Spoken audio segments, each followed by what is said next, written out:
My love. Love, baby, love.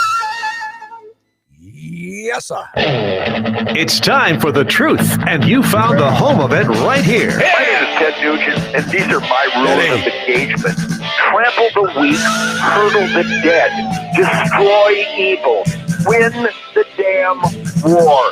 Quick, identify the threat to America and destroy it. Here's your truth-telling, freedom-loving, flag-waving host, John James. Yeah, welcome. All right, I haven't seen anything about it. I just happened to think here as I'm going about my daily sharing duties on the feed. Haven't seen anything about Parler. Dan Bongino said it may be up today, and I haven't heard any more about it. He said this on Thursday. I think he said it on Thursday night or Friday. He said that they were aiming for Monday to get Parler back up again, and so we'll see. We'll see what happens. We are on USA.live. USA.life, L-I-F-E. And I don't know I don't know if that's a good platform or not. The jury's still out on that one. I haven't heard a lot about it other than the initial, I heard about it, so I get on it. And now I don't know if it's any good or not. It seems to be filled with a bunch of these people posing as beautiful women. Hey, honey, here's a woman who sent me an email, said her name is Kendra Lust. And all it says is, hi. Then there's Amanda. Hello, how are you doing this lovely hour? I mean, is this just a bunch of nonsense? I don't know. So I have no idea about this USA.life. I actually toyed with buying an extended, not an extended membership, but an upgraded membership that gave the show more promotion, gave me more promotion. But after seeing all of these, this may be just one of those another one of those opportunists make money with sex sites. For all I know, like Facebook has become. I get about 5 friend requests a day. 3 of them are usually from some woman from Texas or Louisiana or overseas who is single. She has a couple of hot pictures, no other information about her, and she's friends with all these people from different parts of the world. I'm like, sure, yeah, that's a real one. Don't waste my time. Stop wasting my time, and I'm sure they waste yours too. We've got 9:16 here on Legacy 1160 WSKW. Quite a Super Bowl, huh? I hate to say, I'm not even a sports guy, and I hate to say it with Mike Violette in the room, but I was right. The Tampa Bay Buccaneers and Tom Brady won, and I, for one, am very happy because I think, as it turns out, I'm more a fan of the individuals than I am the team. I could care less about the New England Patriots. They're the home team, sure, and I absolutely love to see them do well, but I'm more, I guess, a fan of Tom Brady and Rob Gronkowski, who played a stellar game last night. And Tom Brady, 43 years old, proving the old man can still do it. The GOAT still got the giddy up. And I think that's pretty amazing. Patrick Mahomes, so he's good. He's good, but he's obviously not as good as, what am I hearing in my ears here? Hello. Something weird going on. He's obviously not as experienced as Tom Brady. Tom Brady's got the moves like Jagger, I'm telling you right now. So that's great. And, of course, the weekend performed. Now, I'm the only one, I think, you're going to hear this from, because maybe I'm the only one who noticed it. Tell me if I'm wrong. But they did, they had the theatrics, all of the people, the choir, whatever they call it, coming down the weekend performing. All I could think of, and I'm sorry, and this is the way I saw it. I cannot help the way I saw it.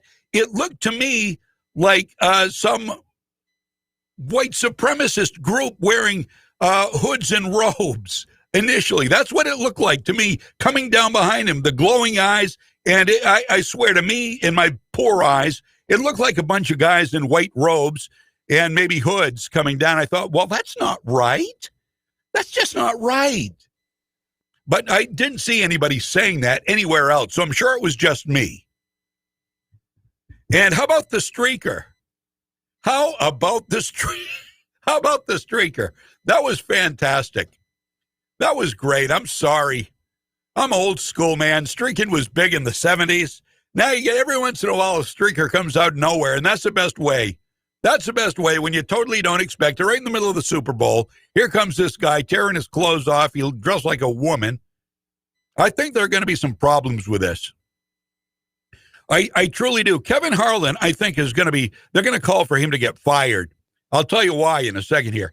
Toward the end of the Buccaneers' domination of Patrick Mahomes and the Chiefs yesterday, this fan, I guess he was a fan, disrupted the game wearing some kind of a pink outfit and a sports bra. In the words Vitally or Vitali, I have no idea, Vitali uncensored written across it. The guy was supposedly planted by disgraced YouTube star Vitali.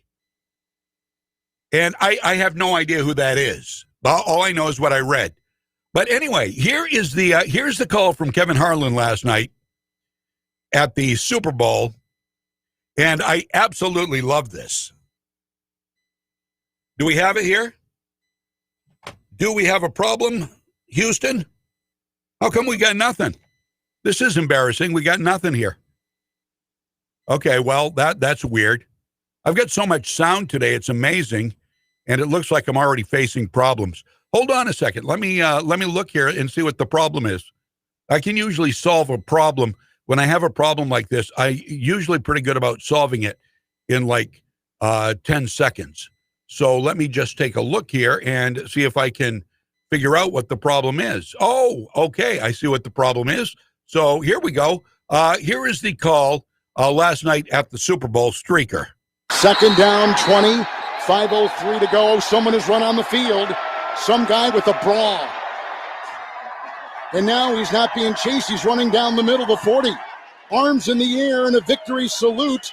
He's pulling down his pants. Put up your pants, my man. Pull up those pants. He's being chased to the 30. He breaks a tackle from a security guard. The 20, down the middle, the 10, the 5. He slides at the 1, and they converge on him at the goal line. Pull up your pants, take off the bra, and be a man. Uh-oh, there's the problem right there. And the players with hands on hips at the other end of the field are looking at him and shaking their head and saying, why, oh, why is this taking place in a Super Bowl? Why, oh, why? And Kevin, if you're going to run that far, get into the end zone. Don't slide at the 1. You got to score once you got on the field. Get into the end zone, my man. Lord, now they're cuffing him. But pull up his drawers, whatever you do. 5:03 to go, timeout on the field. All right. Did you hear what he said? Take off the bra. Be a man. I'm sorry. I think Kevin Harlan last night was projecting. He was projecting toxic masculinity.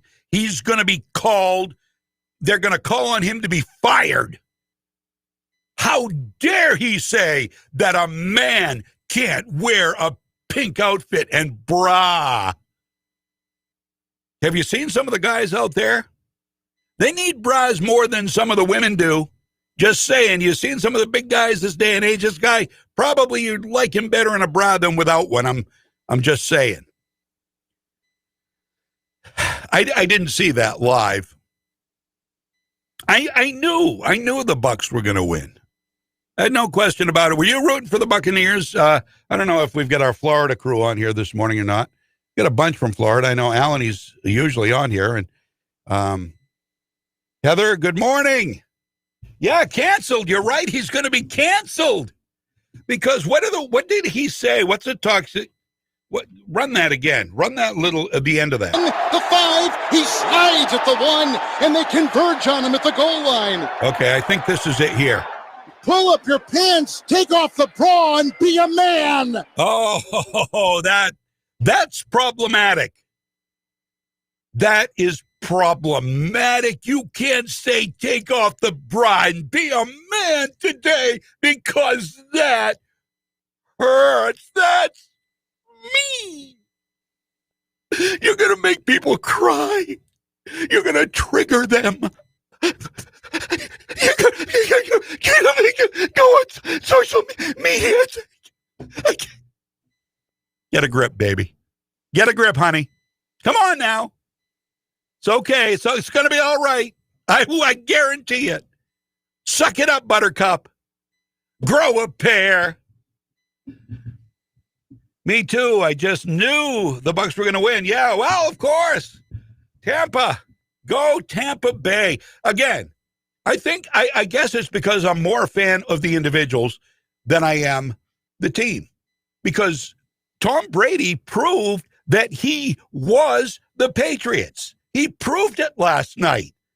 Look at the season the Patriots had this year compared to previous seasons. And now look at the year the Bucs had winning the Super Bowl. What was the common denominator? Tom Brady and Rob Gronkowski to a lesser extent. So there you go. Hey, GOAT.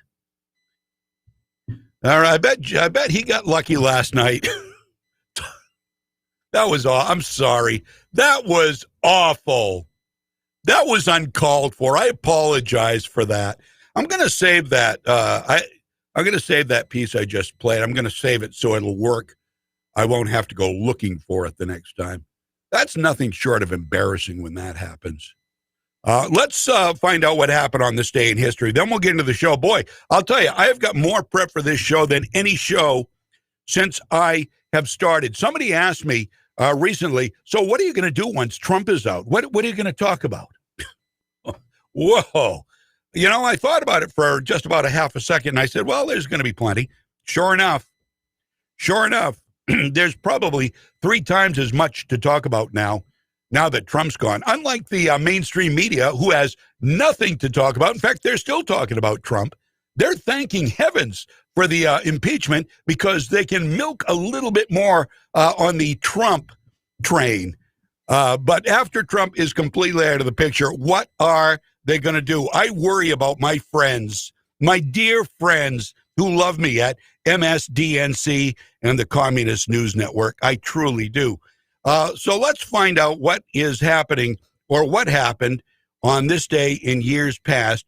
We've got the Associated Press and the date. What is the date? Say the 8th. It's February 8th. Here you go. Good morning. We'll be right back. February 8th, 1999. In the Mideast, hundreds of world leaders, many of them bitter enemies, attend the funeral of King Hussein in Jordan. 1915. The Birth of a Nation, the silent movie epic about the Civil War, premieres in Los Angeles.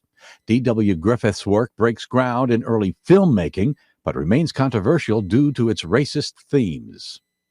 1968. A civil rights protest turns deadly in Orangeburg, South Carolina. 3 college students protesting a whites-only bowling alley are killed in a confrontation with highway patrolmen. 1910. The Boy Scouts of America, the nation's largest youth organization, is incorporated. And 1931. You're tearing me apart! Actor James Dean, a silver screen symbol of rebellious youth, is born in Marion, Indiana. Today in history, February 8th. Tim McGuire, The Associated Press. All right. Here we are back at the radio station here, all ready to do the show. I hope you're with me here this morning. Someday I want to do the show sounding like, I want to sound like what the left pictures us in Maine as. Not that I'm anything different than what they picture a redneck hillbilly in a tiny rural state like Maine to be. But I think I just want to, hi there, welcome to the radio. We're going to talk about politics today. Joe Biden, what a piece of work he is, huh? Yes, sir. Yes, sir. He's a piece of work, that boy right there. He should not be president of the United States. This is what they think of people in Maine. This is how Mainers talk. This is how they make sense of the political scene. Well, some of us are engaged, believe it or not. We know what's going on, and we're not afraid to talk about it, and we will talk about freedom until they take away our First Amendment rights, which they're trying to do right now. Let's see. Heather asks, how many cases in Maine As of today, cases of, we're talking about the coronavirus, aren't we? That's a good idea. I know flus are down. And listen to this. There are, 106 cases of the flu in Maine right now? I think that's what I heard this morning. 106K, way down from years past. And why is that? Well, it's because where all the precautions were taken because of the COVID, the masking and the social distancing, and it justifies everything that Janet Mills is doing, and that's what our news is for here in the state of Maine. It is only, it is like Pravda. It is a lot like the Russian Pravda. It, is no different than the mainstream media of national level. They're just more local, but they're doing it. They're covering the butt of the leftists, and they're doing the questions they ask Dr. Shah. It's all the same stupid things since March. The same dumb things. They don't ask anything that has any teeth to it, anything that could be the least bit controversial and cause anybody to say, whoa, that's a tough. No, nothing like that. They're all softball questions. It's just amazing the lack of cojones anybody in this state has when it comes to asking questions of the people who are running the show in Augusta. But that aside, they are justifying Janet Mills' edicts now by pointing out how few cases of the flu there are. Maybe they're right to some extent, but you know what they're greasing the skids for? They are helping get it ready. So remember Jen Psaki said last week, she said, just because you get the vaccine doesn't mean you can stop social distancing and wearing masks. We've still got to do that too. They're making it so this is going to be how we go on. Well, look, it's saving people from the coronavirus, and it's also keeping the levels of the flu down. So every year during the flu season, every spring during the COVID season, every fall during the COVID season, and every summer during the COVID, we're gonna have to social distance and wear masks. Oh, and by the way, restaurants, you're only going to be able to half open from now on because it saves lives. It keeps people from getting sick. Well, yeah, you know what? I bet if people would just stop driving, it would cut down on car accidents. I'm thinking, so maybe we ought to institute that. People just stop driving. It'll cut down on car accidents. And by the way, if you stop flying, there will not be plane crashes. And if you stop taking those damn Amtrak trains, you're never going to have any derailings with mass casualties. Nothing like that. That's all you've got to do. That's all you've got to do. And they can justify anything. Anything. Cause and effect. See, you wear a mask, you don't get sick. Okay. Not exactly scientifically proven, but okay. All right. You don't drive a car, you don't get in a crash. You don't, I don't know. You could come up with a bunch of things. Everything has cause and effect.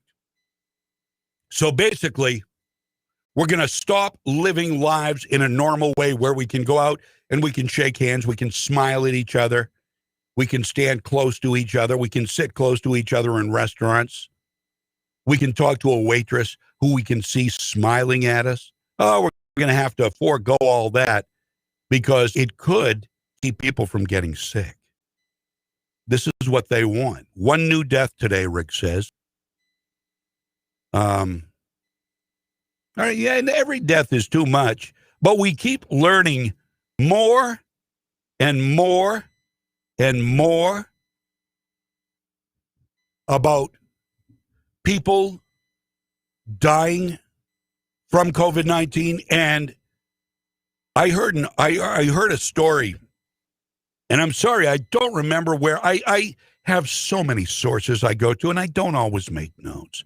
But I heard from some news source, it was, I think it was a video, that there are more things, when somebody dies in a hospital, more often than not, it is attributed to COVID-19. And we have seen things motorcycle accidents. We have seen heart attacks. What else? We saw something that was very outlandish recently, too. I can't remember what it was. It was chalked up to COVID-19. When it was, I mean, a guy dies in he crashes into a bus on his motorcycle, and they say he died from COVID-19. So what, was he on his way to get tested for COVID when he crashed? And maybe that's why he died from COVID-19? I don't know. So all of these COVID deaths have been overblown. Why do you think that is? I think it's political. I think some of it is for finances. I really believe that. We were told early on that hospitals, medical facilities got more money if somebody died from COVID-19. And I know we've talked to our doctor who says, you put the primary cause of death and underlying causes of death on the death certificate, and you really can't fudge it. Well, I think you probably can fudge it, and I think a lot have. I think, as is evident by the fact we've had a motorcycle crash in Florida and others. Maybe somebody else can give me some more anecdotes of where somebody was said to have died from COVID-19, and it wasn't even close. But that's where we're headed. We're headed toward a world that is controlled by the government, and they are using COVID-19. They have been since the start, using COVID-19 to control us. The Chinese Communist government is in bed with the American Communist government. And there is an American Communist government. They parade as progressives and socialists. That's who they are. That's who they are. I don't doubt for a minute. Call this a conspiracy theory if you want, but I don't doubt for a minute that the progressive left knew about COVID-19 and were okay with it coming to America because it was going to scare people and it was going to give the government power.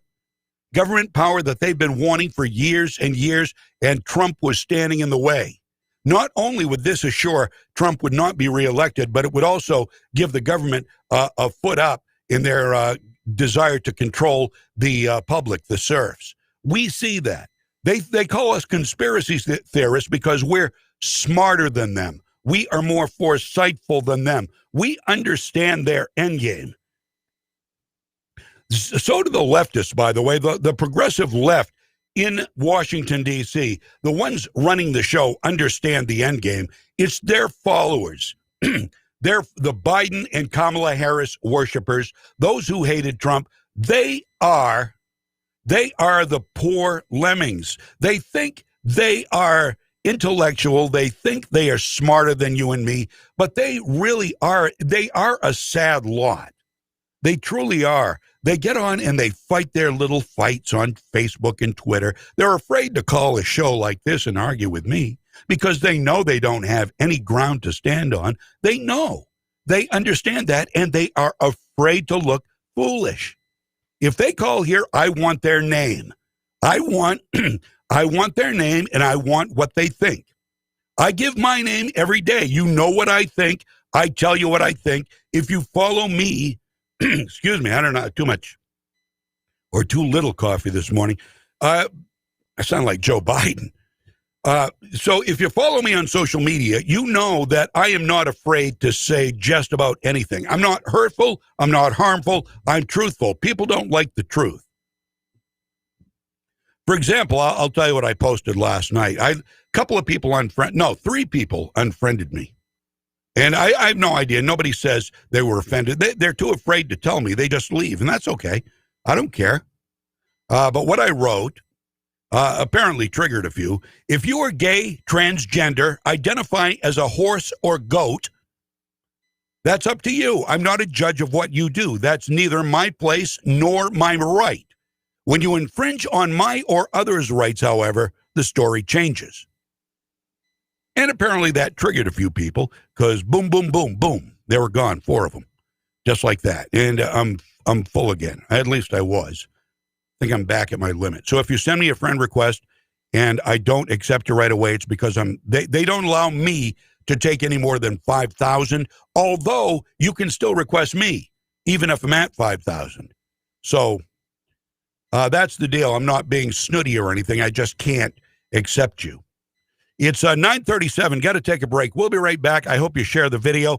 I hope you share the show, and I hope you join me. We've got a lot of stuff. I worked all weekend prepping, and we've got some great stuff for you this morning. Come back. WSKW, Legacy 1160. I'm CBS 13 meteorologist Lexi O'Connor. Mostly sunny but breezy this morning, and for today, highs will just be in the mid-20s, teens through the mountains. Another round of light snow will develop tomorrow mid-morning through the afternoon. Only light accumulations expected. There's something comforting about having a new carpet to walk on and dig your toes into. And at HT Winters, their quality line of carpeting like Shaw and Milliken will have your carpet looking and feeling great for years to come. They've also got a nice selection of carpet tiles and area rugs for both indoor and outdoor to add a nice accent to your home. Whether you need carpet for your home or business, you won't find better products and a more knowledgeable staff than at HT Winters, 43 Bay Street, Winslow, and online at htwintersflooring.com. Kennebec Eye Care is pleased to let you know that they have reopened for routine eye care with temporary office hours Monday through Thursday from 7 a.m. to 7 p.m. and Fridays from 7 a.m. to 5 p.m. To schedule an appointment, call 872-2797. Kennebec Eye Care will continue to follow all CDC guidelines to make sure everyone stays safe and healthy. Contact lens can still be ordered over the phone and mailed to you, or you can set up a time for curbside pickup of contact lens or glasses. Kennebec Eye Care, your site specialists at 216 Main Street in Waterville, would like to say thank you to everyone for supporting local businesses. What's important here at Moody's is we have a lot of opportunity for upward mobility. Moody's definitely helped me through. They sent me to school. I got my degree in business. I had the demeanor and I had the willpower and the want. Our trade is constantly changing and there's always new challenges that arise. I definitely feel like an owner. It's very exciting. When you like what you do, you like your job, you like the people you work with, what else could you ask for? Bring your skills to Moody's and build a long-term future with us. Your pep rally for freedom is back. Powered by the Gun Shop in Augusta on Coney Circle. Now, here's John James. 9:40. Good morning, and thank you for joining me at Freedom's Pep Rally. 207, you want to get on the voice line, 207, and doesn't matter what your opinions are, although I would like your name, at least your first name, if you call. Everybody who calls who is freedom lover has no problem doing that, but sometimes the people calling to say something on the other side. On a couple of occasions, we've had them use fake names and fake locations. That you know what that shows, and that's fine. I mean, it doesn't matter to me. Doesn't matter to me. You get the way you feel out there, and you want to be anonymous, so that shows you don't really have confidence in how you feel because you have to use a pseudonym, a fake moniker. But that's fine. I would like to know your name though. If you are bold enough to make statements contrary to what I'm saying here on this show, then you should be bold enough to give your name so we can have an adult debate and not a childish debate. But so often that's what many people on the left, not all, have. I get into discussions with people on the left all the time on Facebook, and they're usually pretty good. Once in a while, I'll just have to stop because it gets so frustrating. And other times, people don't want to engage. I made a comment about guns the other night on somebody's page. They were saying how horrible it was.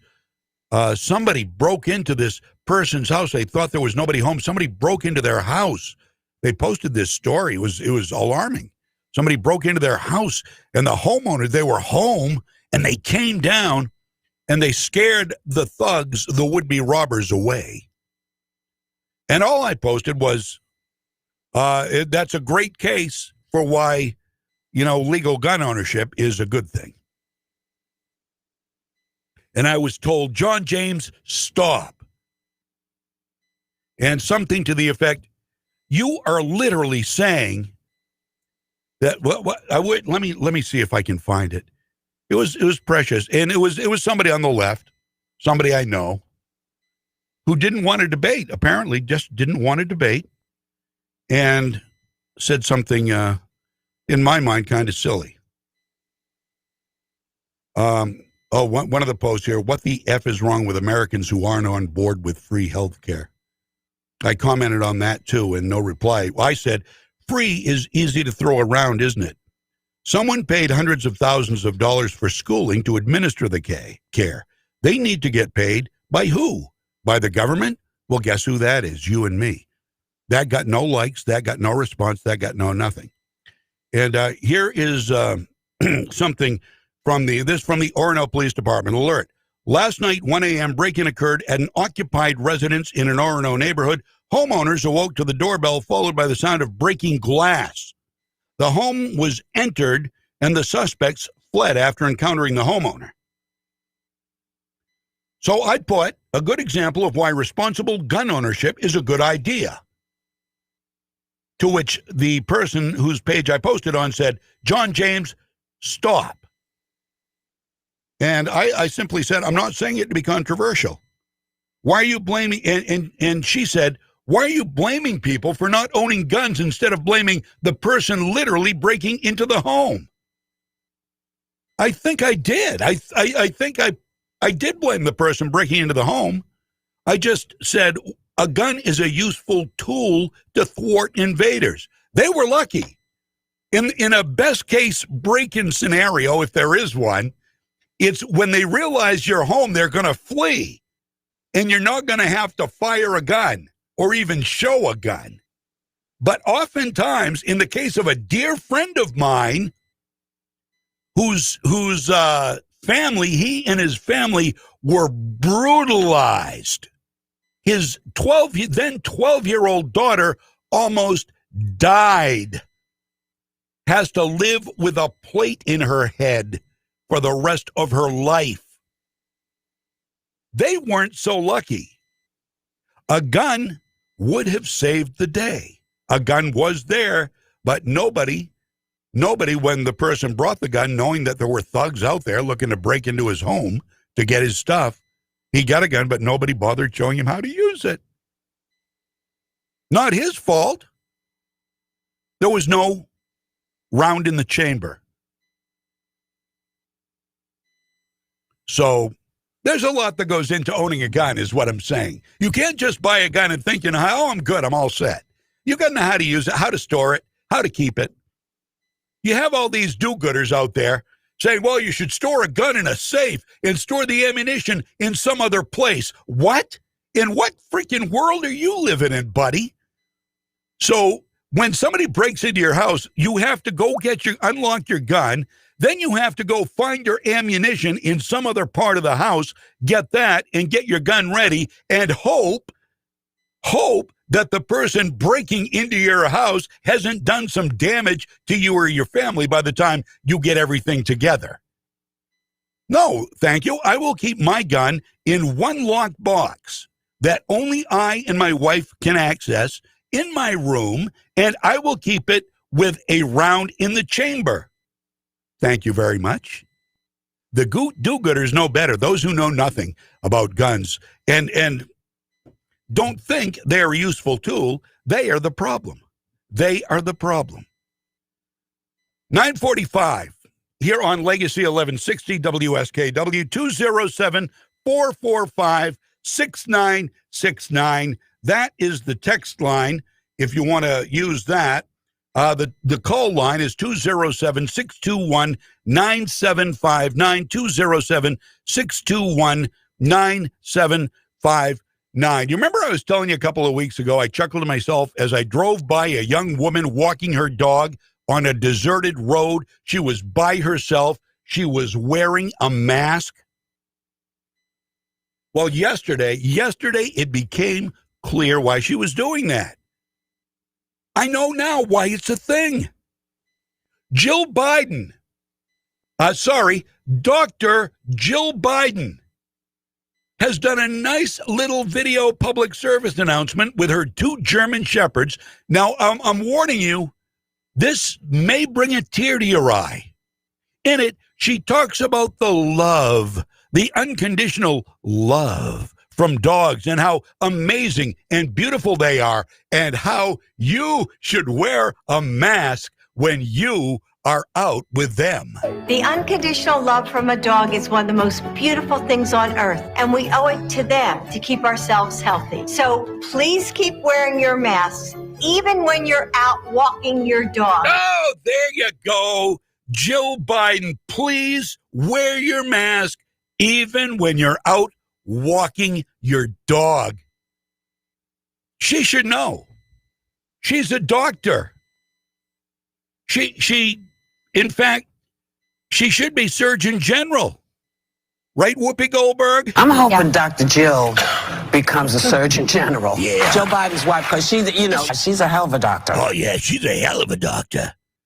Yeah, she'd be Surgeon General, Dr. Jill Biden, hell of a doctor.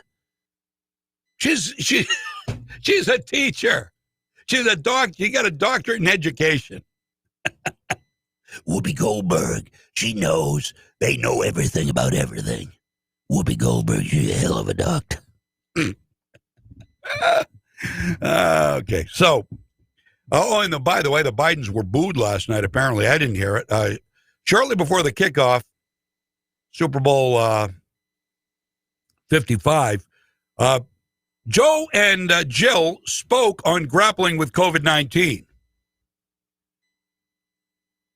Joe Biden thanked healthcare workers for their sacrifice, urged viewers to practice protocol, social distancing, mask wearing to prevent the spread. And of course, she spoke about COVID-19 because she is a doctor.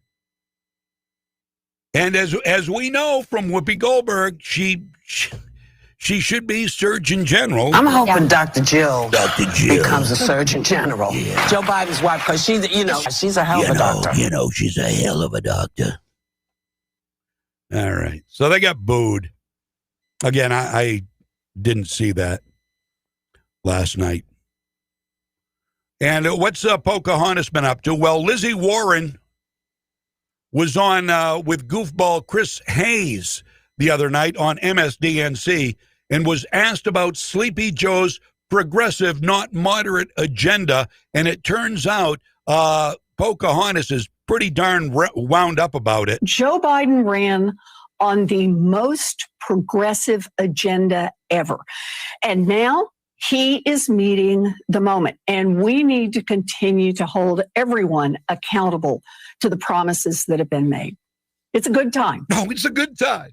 It's a good time, says Pocahontas, 1096 Indian. Good time. It's a good time. Boy, they have some phony people, don't they? They have got some fake, phony people in that party of theirs. I don't know if there's enough genuineness among any of them to put up an intelligent fight for any of their agenda items, which are all about control, by the way. Notice that about what they want to do. Notice it, and you'll begin to understand what they're doing. It's all about control. It's all about climate change, which is a hoax. It's a huge hoax. No, this is not. This is not the era where there is the most carbon dioxide in history. No, it's not. Not even close. Not even close. Read Inconvenient Facts. That's a good book. Read that one. Learn. By the way, the carbon dioxide we have, the higher levels we have now, are good for the earth. They are excellent for the earth. Excellent for food. They're excellent for our forests, for the ground. They're very good, the carbon dioxide levels. And this warming of the planet is nothing new. It's a cycle. It is only a cycle. By the way, Greta Thunberg, been called out. I don't have the story right in front of me, but apparently she accidentally tweeted something where her handlers, she has handlers, people telling her what to say. This is not, and I never thought it was, but now there is proof because, of course, once it's out there, it's saved forever. And I will find it and I'll read it to you. Her handlers are telling her what to say in order to raise the climate alarm. How about that? It's not Greta Thunberg. How dare you? You've ruined my childhood. Now, nobody's ruined her childhood. The people who are ruining her childhood are her parents and her handlers, the people taking advantage of her to make some quick cash. That's who has ruined her childhood, not the climate. The climate, only the alarmism has ruined hers and other childhoods because there is no reason to be alarmed, kids. It's a lie. Learn that adults lie more than kids do a lot of times, and adults lying have far greater consequences. And they will ruin your future if you believe their lies. Don't believe their lies about climate change. I don't even care if it's your teacher telling you that. Don't believe your teacher. Your teacher is wrong. Your teacher is a leftist lemming. Your teacher is a pawn and puppet. They don't know what they're talking about. Kids, I will teach you because you're home from school a lot anyway, because distance learning is all the rage today. So listen to Uncle Johnny. I'll teach you right from wrong. I will teach you there is nothing to be alarmed about. Don't worry. They are only trying to scare you, kids. And they're doing a pretty good job, too, I would say. Oh, speaking of school, I've got an update on that Illinois school. Remember the girl I was telling you last week at this magnet school in Illinois? She was being forced to take this gender and sexuality course. And it violates her faith. She didn't want to take it, but they said, if she didn't take it, you will be punished. The kids who went and took it got a sticker and a badge showing they're an ally, showing they took the course. So what happens to the kids who refuse to take the course? Well, they don't get a badge and sticker, so you know who they are. They're not an ally. They should be excoriated. They are not part of us. Well, there's a way to raise kids to feel good about themselves, isn't it? Separate them from the people who believe in the crap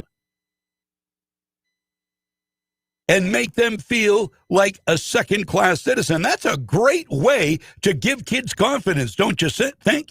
And this is a magnet school. Wouldn't you think the more intellectual a school is, the brighter they would be when it comes to making sure kids' emotions are taken care of before anything? Nope, not in today's world. The more intellectual you are, the more divisive you are. The more you want to divide those who believe there are 1,000 genders and men can have periods and can be pregnant and women can stand up at the urinal and pee. That's what we want to teach our kids. That's what we want them to know. We want them to know bull crap that doesn't have any part in a science or biology course. We want to teach them that, and then if they learn it well, we'll give them a badge and a sticker to proudly wear. And those who don't believe it, well, they aren't friends at all. That's what they were doing. That's what they said this. Plus, they said the girl, if she didn't take the class, not only would she not get her badge and button, but she would be punished. How about that? Well, they have backtracked now because, thank God, there is Illinois law. The Illinois Mathematics and Science Academy in Aurora, Illinois, a very intellectual school. So where's the science in teaching kids about gender and sexuality? Science is out the window. Common sense is out the window. Biology is out the window. A narrative is being taught as fact.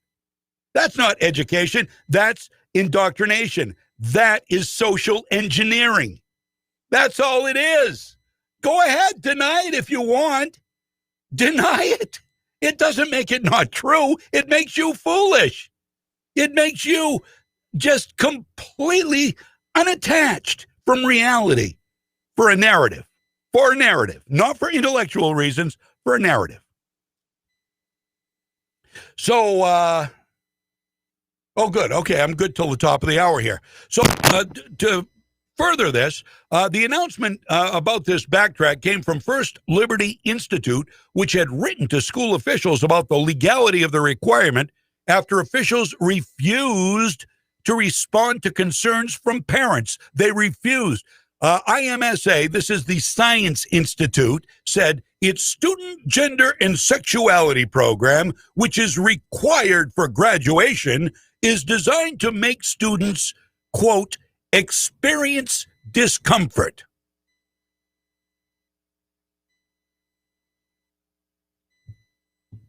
There you go. That's what you're teaching kids? You're teaching kids a bunch of hogwash to make them feel uncomfortable. That doesn't sound anything like the education system I knew when I was growing up. Doesn't sound anything like it.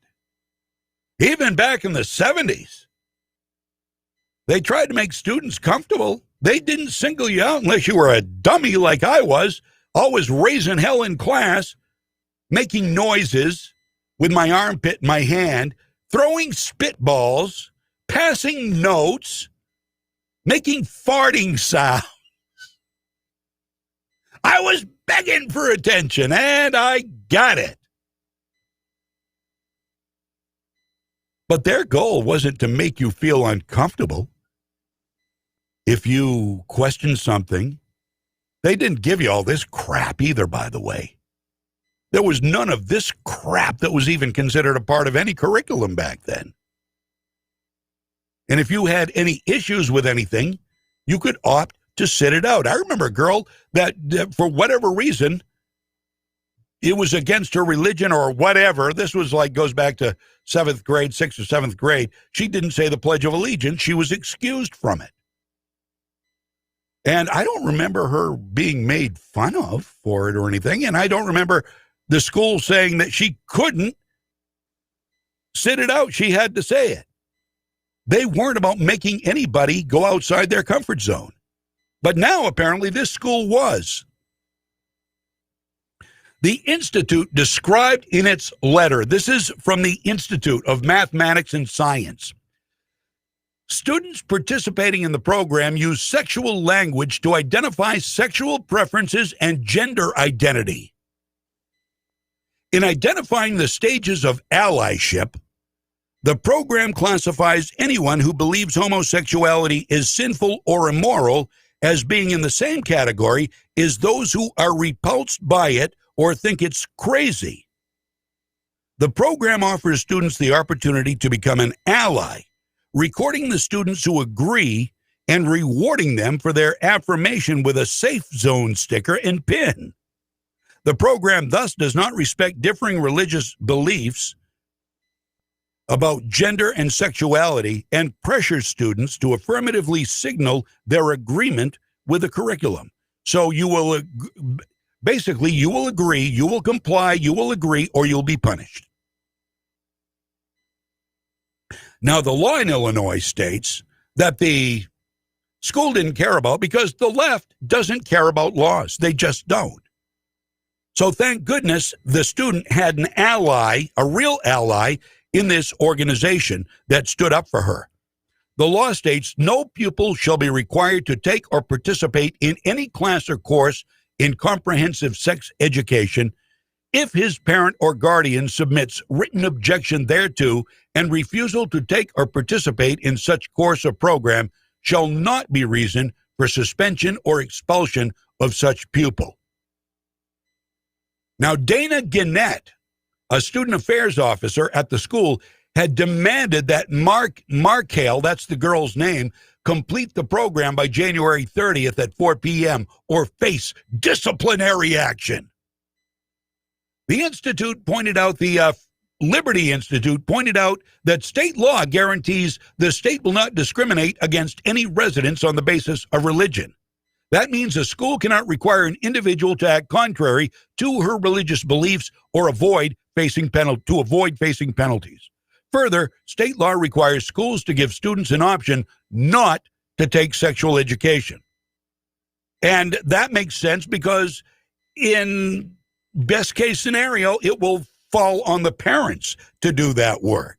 I understand why some schools teach the birds and the bees and why a lot of parents welcome it. If it's done right, if it's done scientifically, it takes the burden off the very uncomfortable parents. Believe me, we've all been there, right?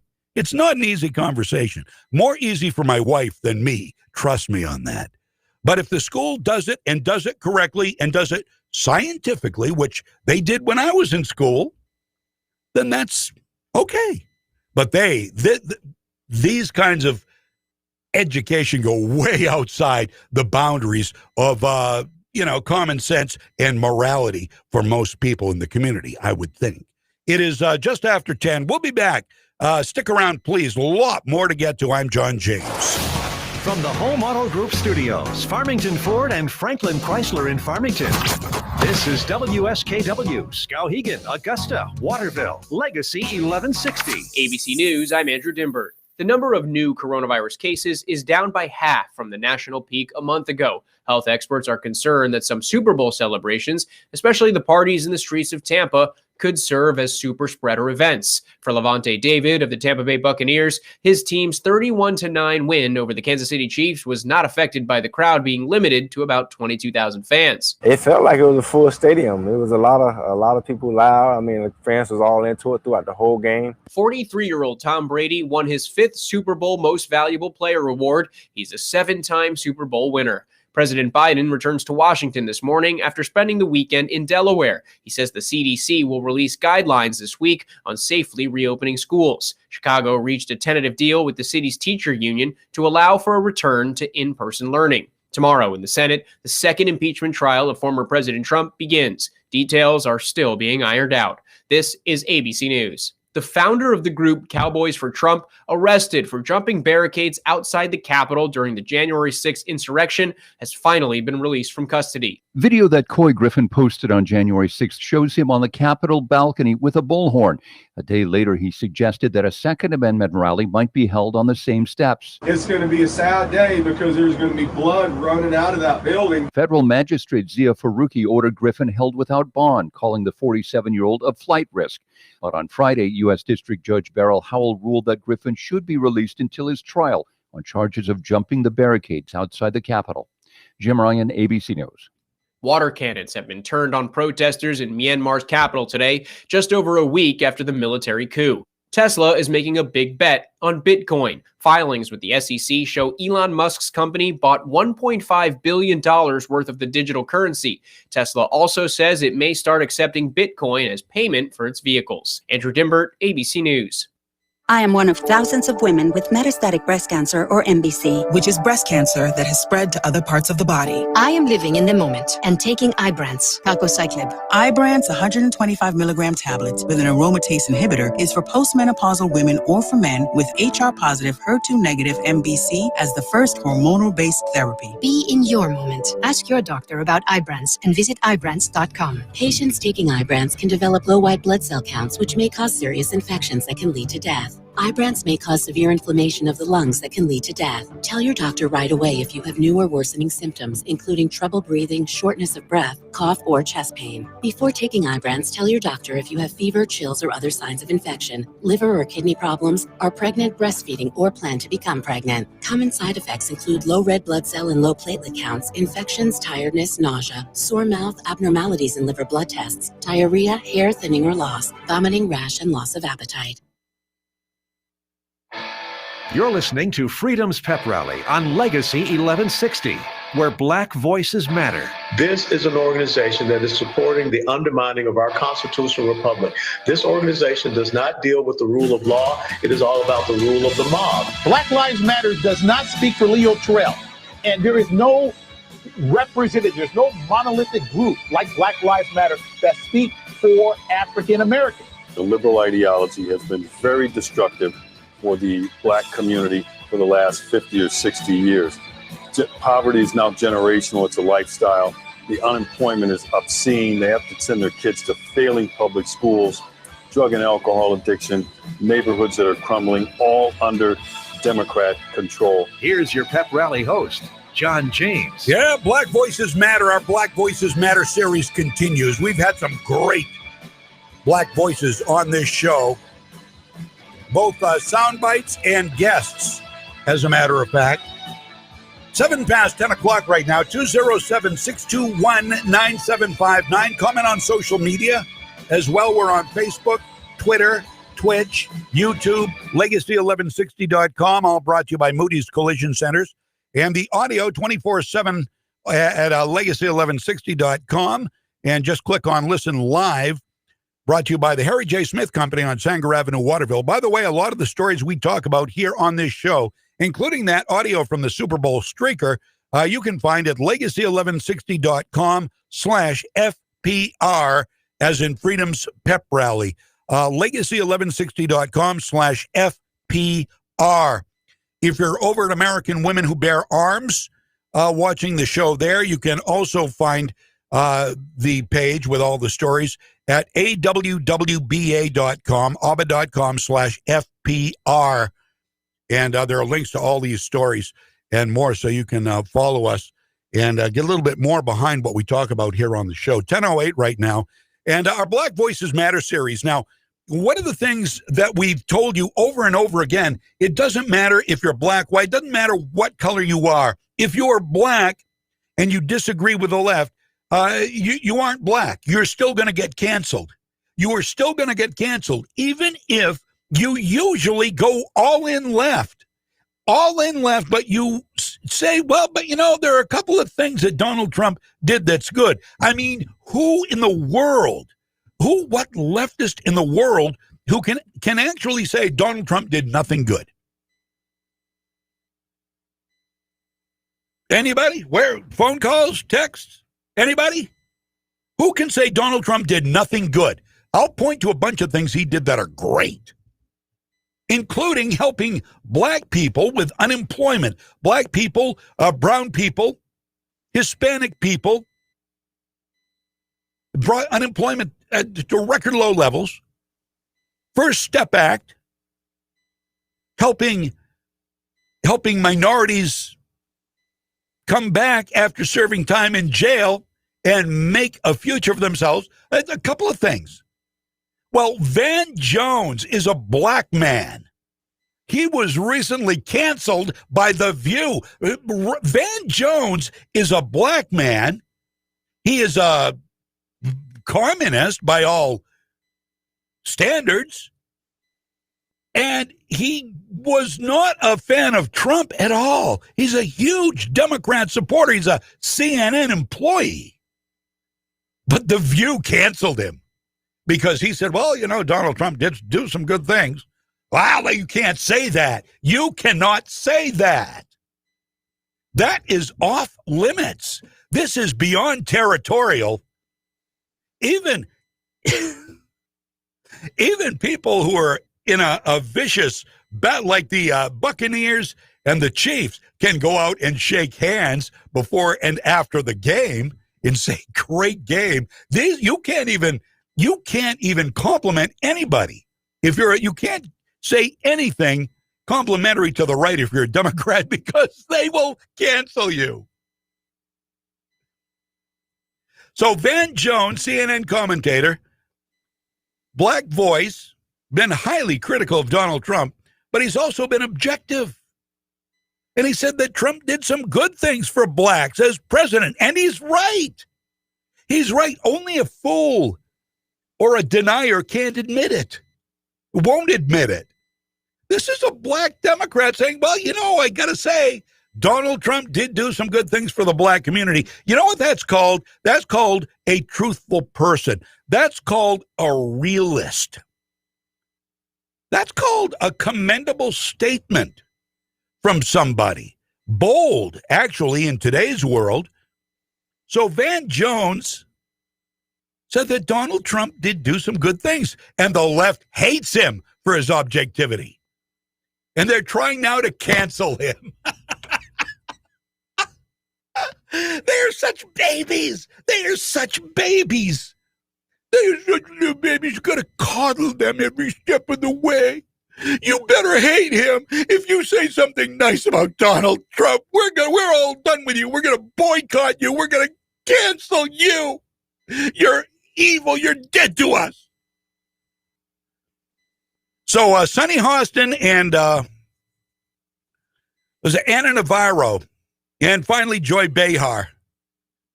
Hostin and Navarro were asking Van Jones, who was on to promote his new documentary, The Reunited States, about his Donald Trump connections. So he talks about his Donald Trump connections, and they call him on that. They call him on having his, listen to this. You are not going to believe what Van Jones actually did, and they hate this. The ladies on The View, listen to this. The vitriol oozes from these bitter bitches. Oops. We okay? We still on? Okay, so you know why? Do you know why? Do you know what Van Jones, you aren't going to believe what Van Jones actually did. He had his picture taken with Candace Owens. Oh my, you can't do that. But Candace Owens is black. No, she's not.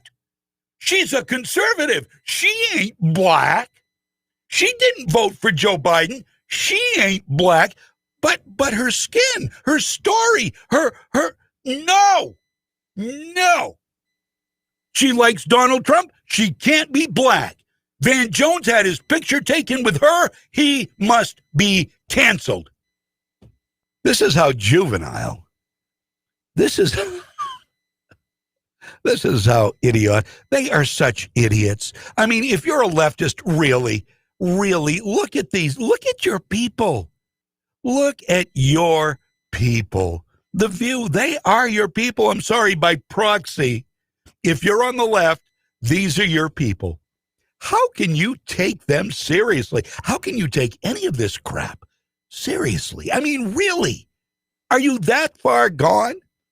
You say we drink the Kool-Aid. We're lemmings. We're followers of the Trump what do you call it?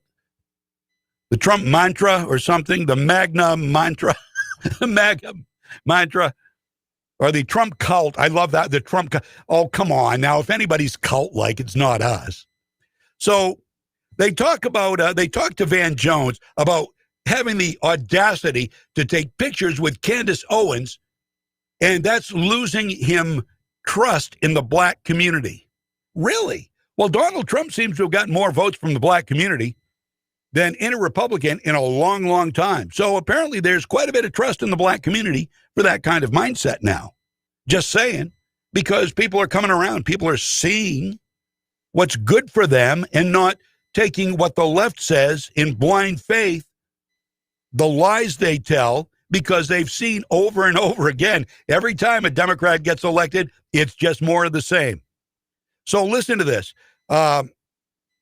Now, Van Jones got more defensive with each segment, rambling until Joy Behar gleefully cut him off to go to a commercial because she couldn't stand all of this conservatism coming from Van Jones. Here it is. Now, Van, you do spend a lot of time, threading the middle and trying to unite. This is Sonny Hostin. There are those who really accuse you of being a political opportunist, a chameleon, so to speak, who provided a racial cover for former disgraced, twice impeached President Trump.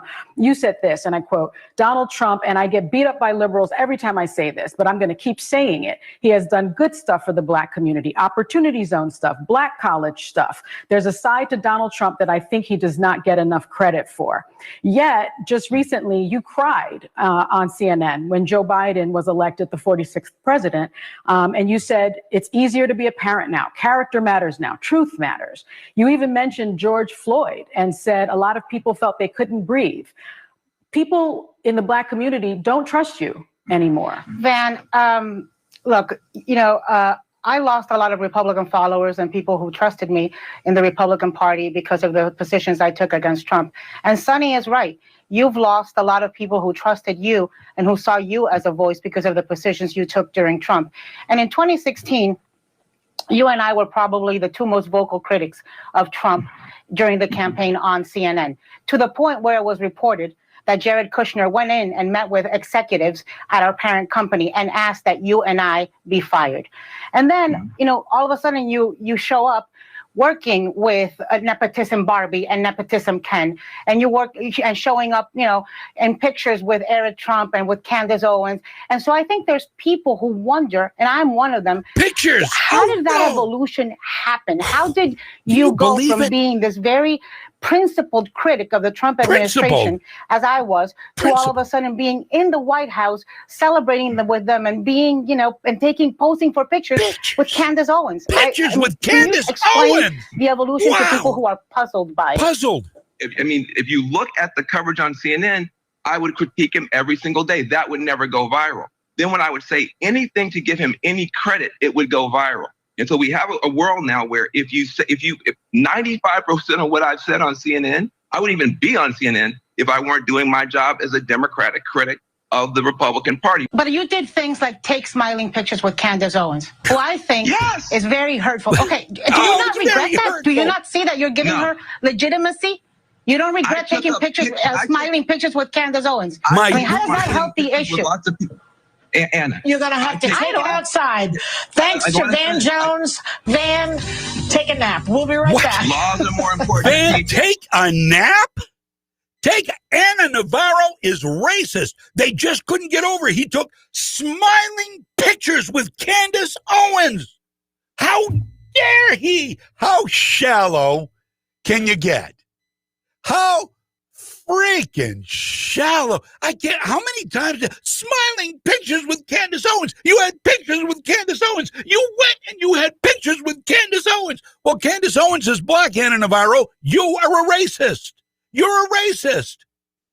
Anna Navarro, how's it feel? How's it feel to be called what you call everybody you don't agree with? Racist. You too, Joy Behar. You too, Sonny Hostin. You're all racists. And you're probably homophobic and xenophobic, too. And transphobic. I would imagine you're just hiding it, right? You're all those things. And more.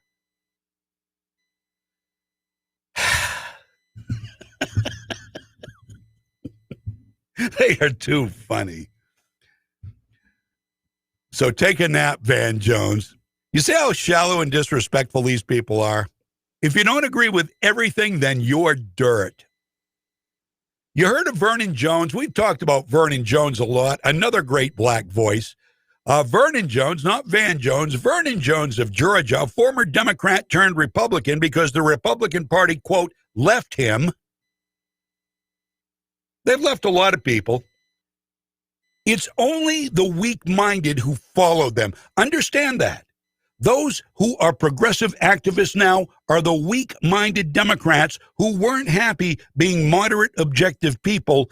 They were just wanting to follow the in crowd, want to be part of the cool kids. They don't want to be canceled, so they follow along with whatever, and they comply with whatever they're told to comply with. Because they're weak-minded, they come across as powerful and strong opinioned, and they got to be right. They're so emphatic. No, they're not. They're not right at all. They don't even know what they're talking about most of the time.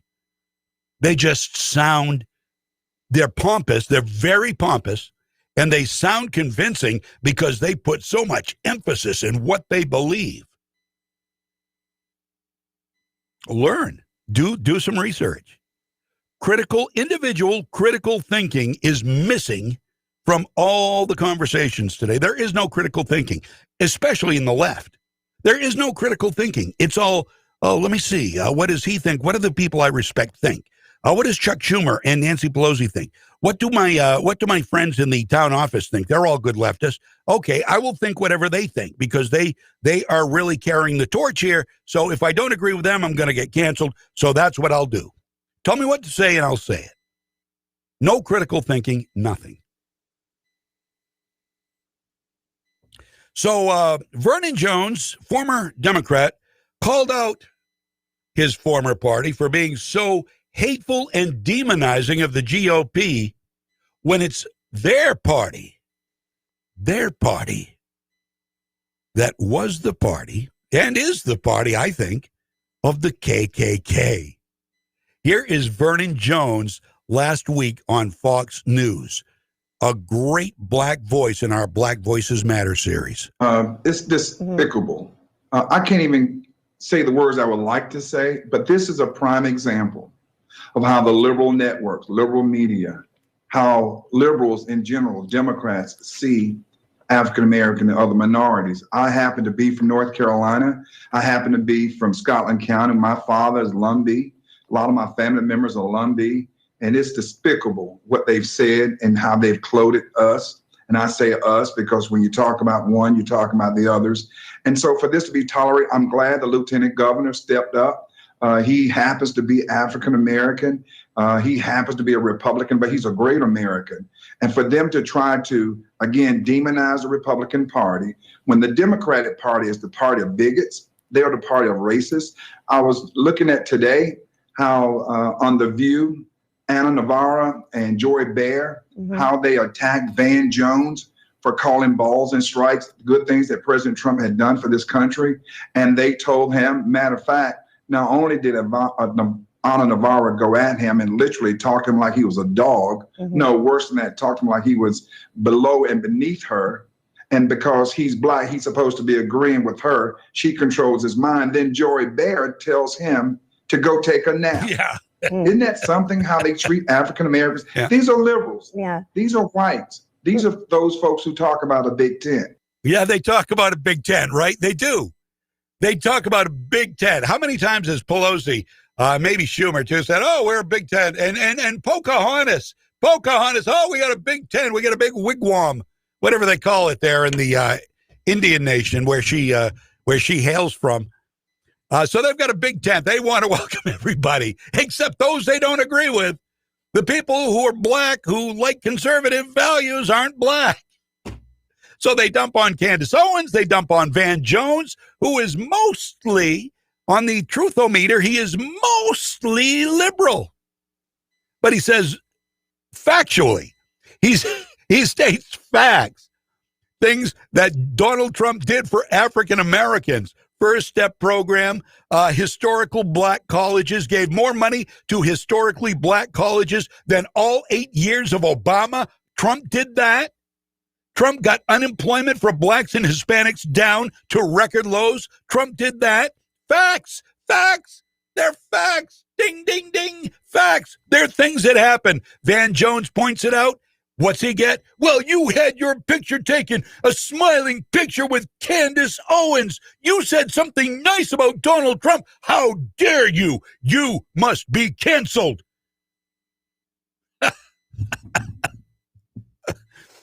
Oh, boy. You know, if the ladies on The View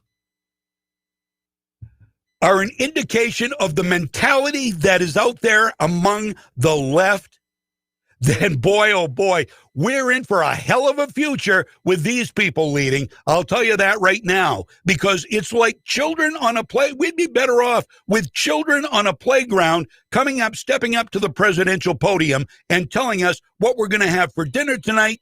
And another one of those stupid telemarketer calls. I hate them. We'll get rid of that. We'd be better off with mere children controlling the country, wouldn't we? Unbelievable. It's just so fun. You want to laugh because it's so stupid. It's so hilariously funny. But at the same time, it's very, very dangerous. Everything they do is for political purpose, and it's not out of care for American people. Understand this. Please, left, if you're on the left, please, I implore you, understand one thing. The Democrats and many Republicans do not care about the people they serve. They don't care about the children. They don't care about women's rights. They don't care about workers' rights. They don't care about justice for all. They care about freedom and justice for them and them only. Please, if you're a leftist, please understand this is what your party and many in the Republican Party stand for, not us. Understand it. Embrace it. Know it. Don't worship them as false gods. They are not. I worship nobody. Nobody. I don't care how conservative they are, how much I like them. They aren't my spokesman. I have critical thinking skills. I will call somebody right when they're right. I will call them wrong when they're wrong. Simple. That's easy. That's critical thinking. That's individual thinking. That is thinking for yourself. I will say good things about people when they do good things, and if they do bad things, many Republicans have done both. I will take them for whatever their latest transgression or their latest good thing is. I'm trying to think. There was recently, I can't even think who it was. All I can think of is Josh Hawley, and it wasn't him. But he voted for Donald Trump to be impeached, but then he sort of redeemed himself with something good. I'm not going to throw the baby out with the bathwater. I mean, God knows if we did that, we wouldn't have any friends. People do things you disagree with, and then they'll turn around and do things you agree with. You can't hate them for the first thing they did and never like them again if they do something good. Critical thinking, my friend. Everybody makes mistakes. It's just that the Democratic Party lives to judge, lives to cancel, lives to fight, lives to rage. And they hate anything that looks conservative. They will not tolerate it, Yeah, we're going to get to impeachment here. I got a lot on impeachment. I'm kind of saving that. Impeachment starts tomorrow. I want to show you, through sound bites here, an amazing woman who a lot of people don't think is amazing anymore because she has been excoriated by the Democrats. Again, another case in point. Her name is Her name is Marjorie Taylor Greene. Nancy Mace, that's a different story. Marjorie Taylor Greene. She is the new Congresswoman from Georgia. Last week, Democrats and 11 Republicans stripped her from her committee assignments because she apparently doesn't have a right to free speech and her own beliefs. Yes, 11 Republicans were involved in taking away Marjorie Taylor Greene, duly elected representative of the people of Georgia, stripped her of her committee assignments. Yeah, she did go a little overboard, I think, with some of the conspiracy theories. She's backed off that. She said she's learned. She apologized. But you can't redeem yourself. If you're a Republican, you can't redeem yourself. Of course you can if you're a leftist. Again, the hypocrisy of the left. Understand it. You can't deny it because it's true. If you can't deny it, call me. I want to see. I want to hear. People make these big fights, but then they can't defend themselves. Well, if you can't defend yourself publicly, then shut up. Stop commenting and running and hiding and canceling and deleting and doing whatever you do because you're a whiny-ass crybaby. And that's all you know how to do. All you know how to do is be an echo chamber for the people you trust and love and who tell you what to say. You're an echo chamber for them. And then if you don't like the answer you get back, you just run away, never to be heard from again. If you had any concrete beliefs of your own, if you had any critical thinking of your own, you'd be able to call me right now and put up some kind of an argument. And I know you're listening because I see the results in my private messenger. I can't believe what you said this morning on the radio. I know you're out there. Well, come on. If you don't believe it, call me. Call me out on it. Maybe I'm wrong. I'm not right 100% of the time. Maybe my beliefs go against yours. Tell me why. Maybe we'll find a common ground. Oh, they don't want common ground, though. No, their way or the highway. No common ground allowed. So, such is the case with Marjorie Taylor Greene. Following this brazen move by Congress to strip her of her assignments, Greene made a speech.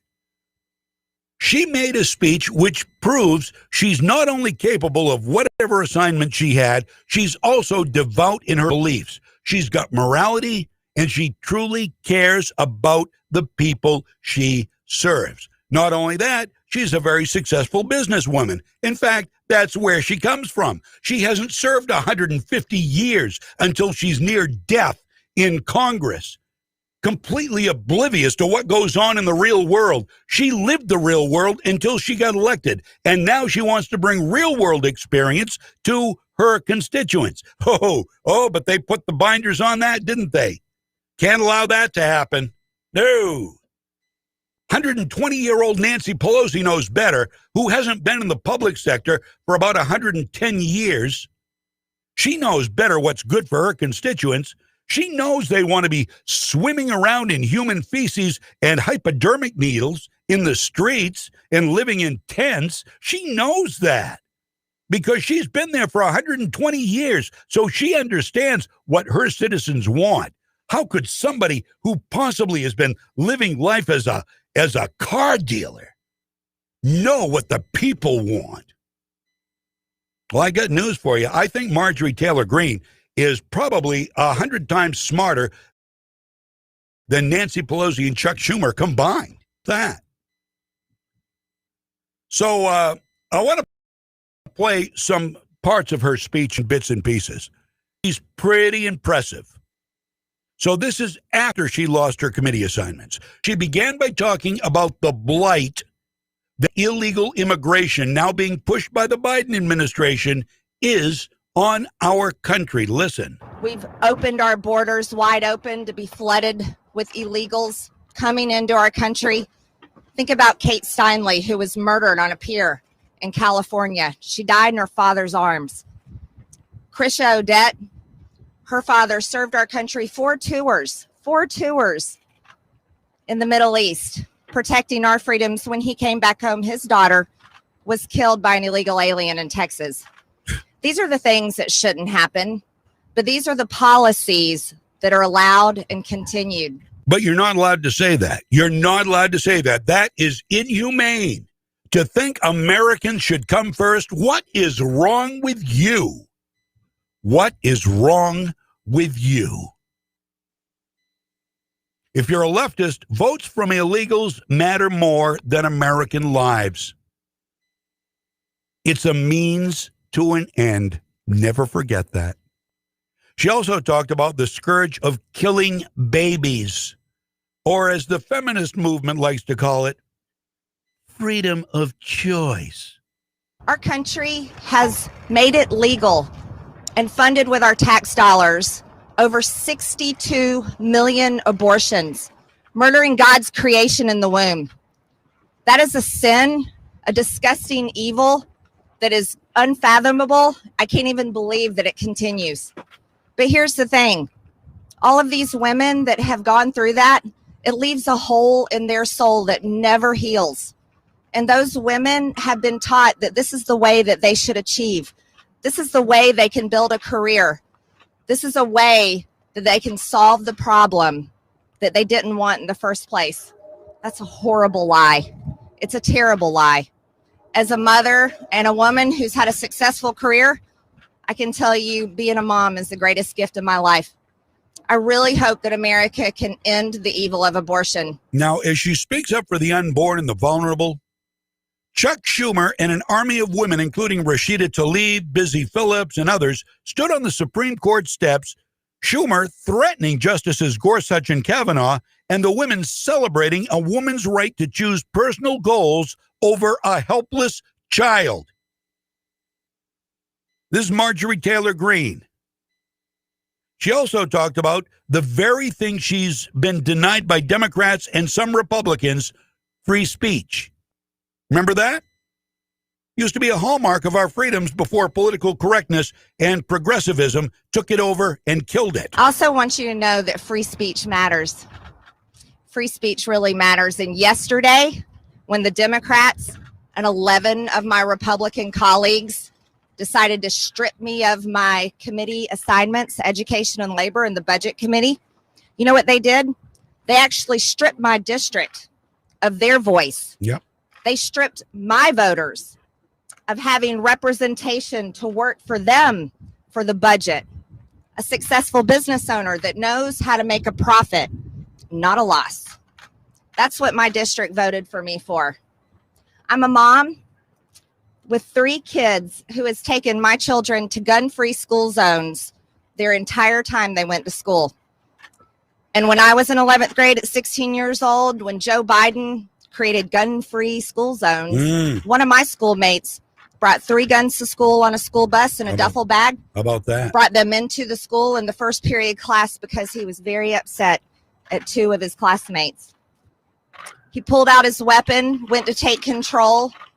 The coach in the classroom knocked him to the floor, but he was able to reach in and get another one of his guns, fired his weapon, took control of our school, and we were held hostage in our classrooms for 5 hours.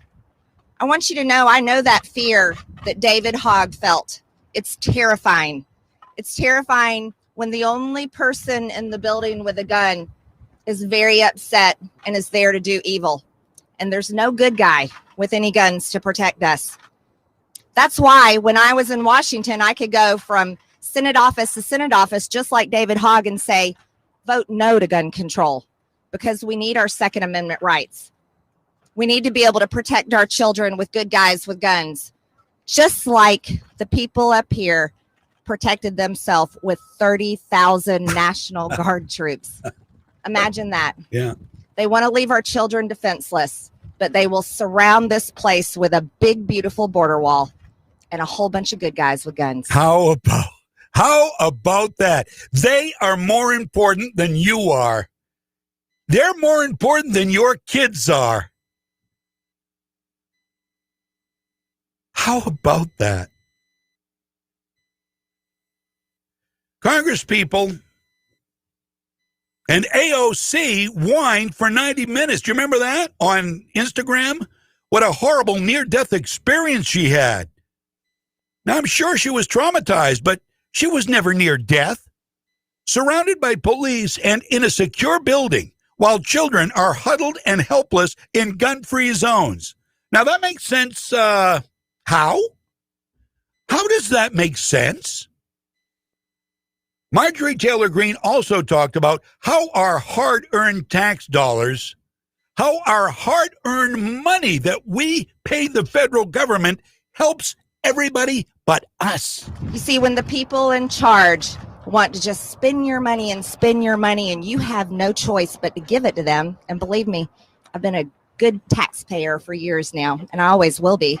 And then they want to send our hard-earned dollars over to foreign nations and so-called foreign aid to fund things like border walls and bridges and schools and roads and abortion. That's wrong. It is. Our tax dollars should stay here in America. Amen. Our tax dollars should fund our border wall. Amen. Our bridges. Amen. Our schools. Yes. Our roads. Yes. They should help our homeless.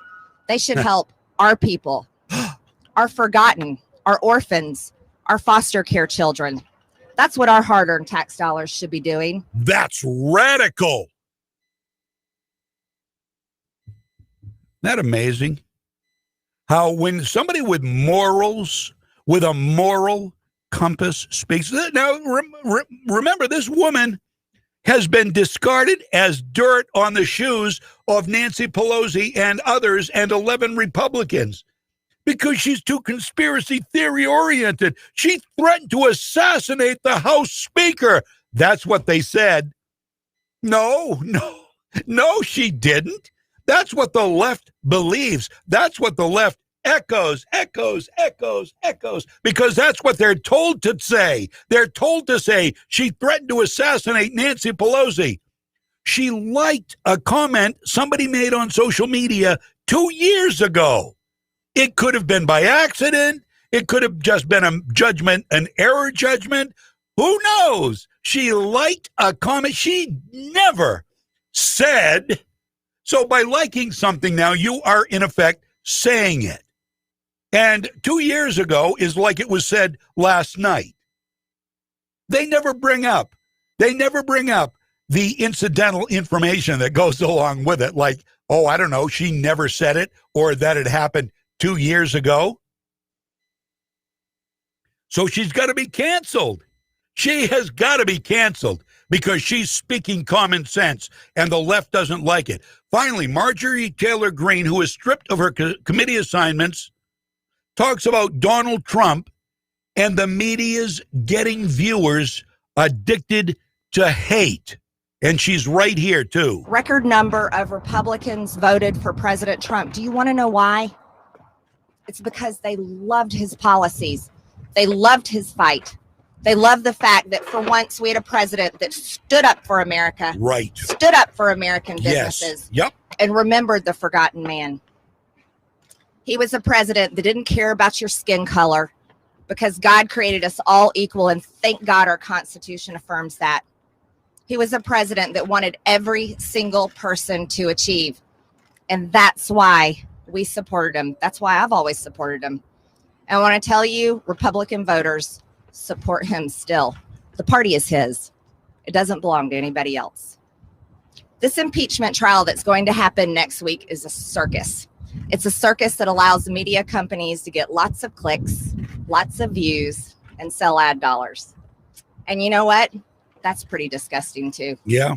Everyone here knows that he did not cause this attack on the Capitol, nor did I, nor did any Republican, but the responsibility falls squarely on those that invaded the Capitol, the ones that planned it ahead of time. Yes. Those are the people that should be held accountable.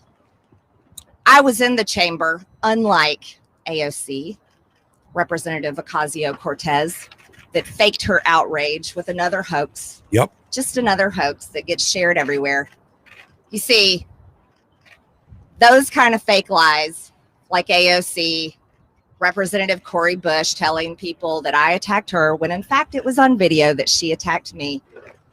This is the kind of fake outrage that is dividing our Congress, along with the fake outrage on the news every single day that's dividing our people. You know what the media does, and you guys are great at it. And I'm telling you this because I want to like you.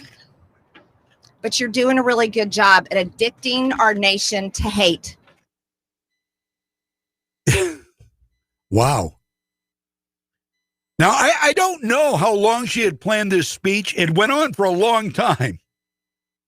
And every point she made was on point. I could never imagine anybody on the left.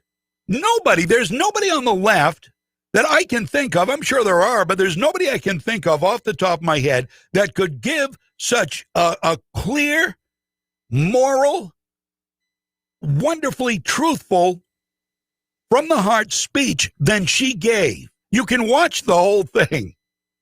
Amazing.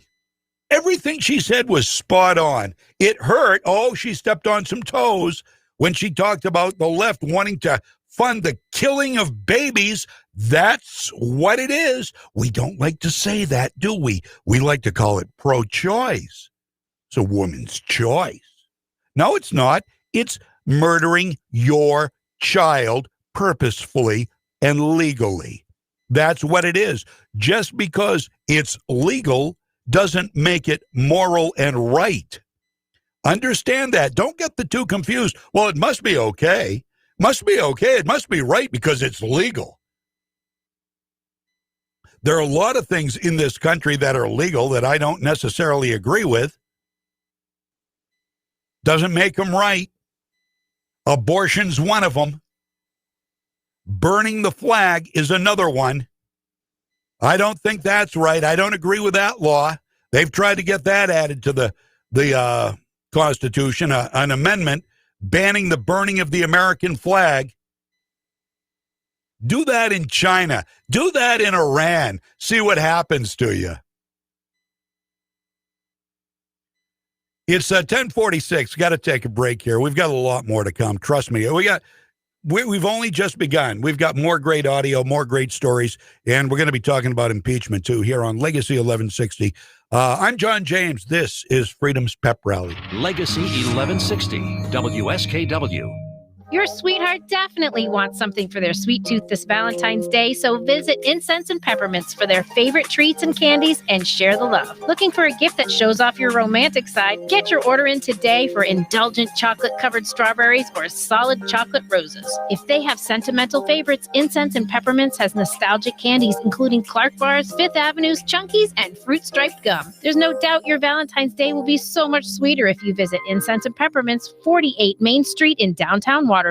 Not all bed liners are alike. Linex spray-on bed liners offer protection from every angle with no lost cargo space, as well as protection from cracking, bubbling, and peeling with a factory-like finish and a nationwide guarantee. See the difference for yourself at Linex of Augusta, 509 Main Avenue, Farmingdale, your authorized Linex dealer. Your truck is your baby, and Linex of Augusta has some sharp accessories that'll make your ride stand out. From truck caps and tonneau covers, Nerf bars, cargo management, towing supplies, mud flaps, and ladder racks to chrome accents. Dress up your ride today at Linex of Augusta, 509 Main Avenue, Farmingdale. Townline Antiques wants to know, what are you shopping for today? Searching for furniture to add to your home? Townline Antiques has beautiful pieces of furniture for every room, built to last with quality materials from the past. Thinking of decorating in a classic style? You'll find enchanting home decor, artwork, glassware, and hundreds more items around every corner. Do you collect books, comics, coins, sports memorabilia, watches, or classic electronics? Townline Antiques has cool, rare, and one-of-a-kind items to add to your collection that you won't find anywhere else. If you love searching through the treasures of the past, here's more great news. Townline Antiques has expanded with extra booth space. Now there are even more quality antiques to browse every time you visit. Plus, there are a limited number of dealer spaces now available. If you'd like to learn more about selling at Townline Antiques, just stop in. Townline Antiques, open Tuesday through Sunday from 10 to 5, Route 201, right on the Winslow-Vassaboro Town Line.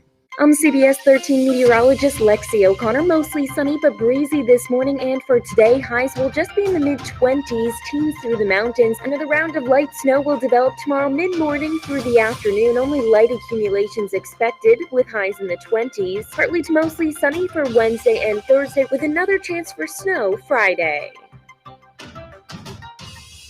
Your pep rally for freedom is back.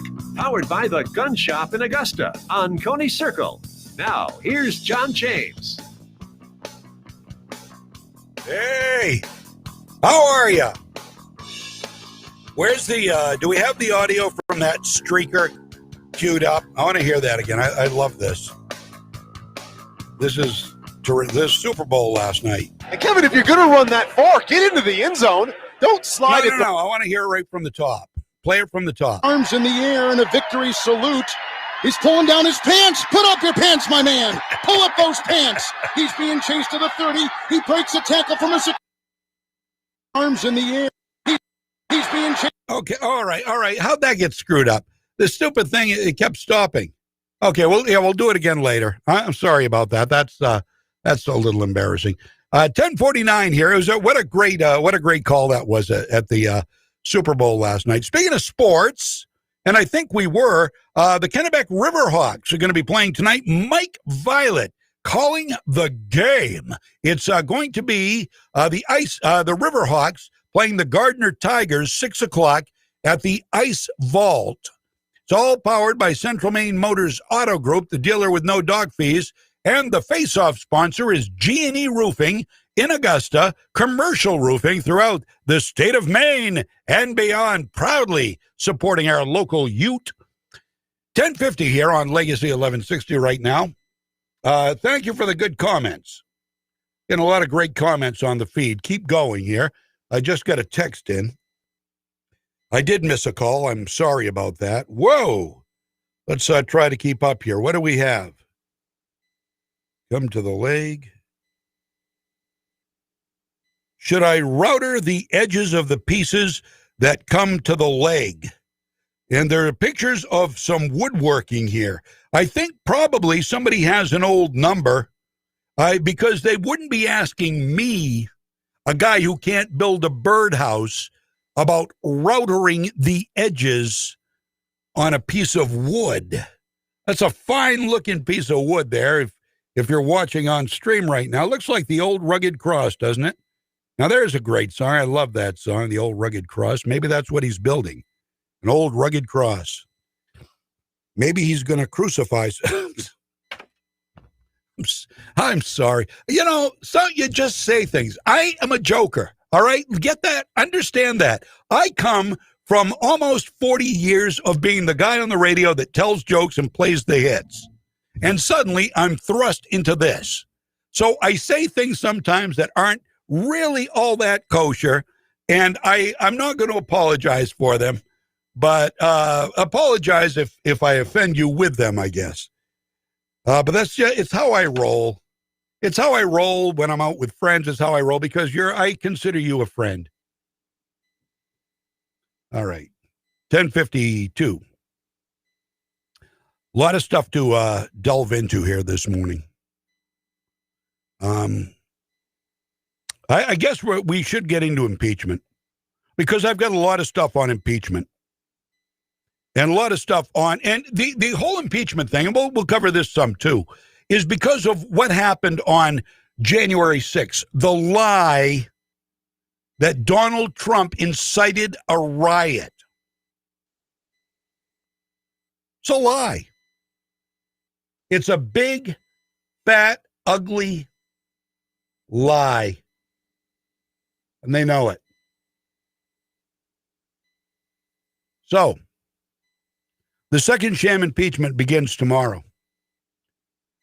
And the idiot congressional Democrats are all amped up to, in the words of Jamie Raskin of Maryland,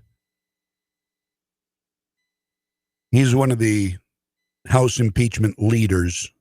He's the big kahuna, I guess. He will prosecute the hell out of Trump for, according to the article of impeachment, inciting the January 6th so-called insurrection at the Capitol. Now, Raskin, this is sad. This is interesting, too. Raskin actually recently lost his son to suicide. And he said, I'm not going to lose my son in 2020 and country in 2021.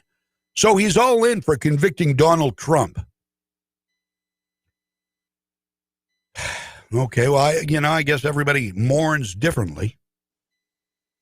So Raskin, who is a constitutional attorney and a former law professor, actually said this after the former president refused to testify at the trial. Trump said, I'm not testifying at the trial. And Raskin said, quote, his immediate refusal to testify speaks volumes and plainly establishes an adverse inference supporting his guilt. All right, so that's Jamie Raskin.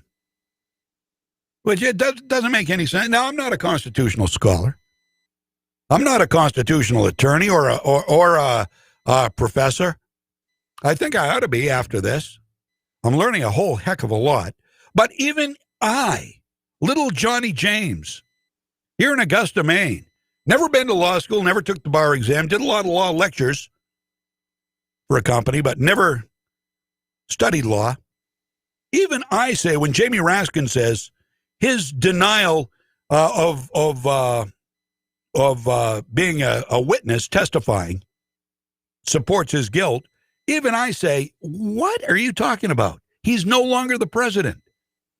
Why should he testify? He's not the president. If he were the president, maybe. He's not the president. This whole sham is unconstitutional. I'm no scholar, but I know that. I read it in the Constitution. You ought to try it sometime. He must have missed that class in Constitution school. So another constitutional law attorney, he's also a liberal. His name is Alan Dershowitz. He's also a professor emeritus at Harvard University. He laughs it off.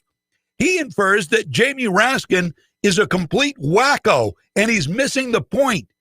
And he pointed out the lack of constitutional grounds when he was on with Laura Ingraham last week on Fox News. I love this guy. I absolutely love this guy.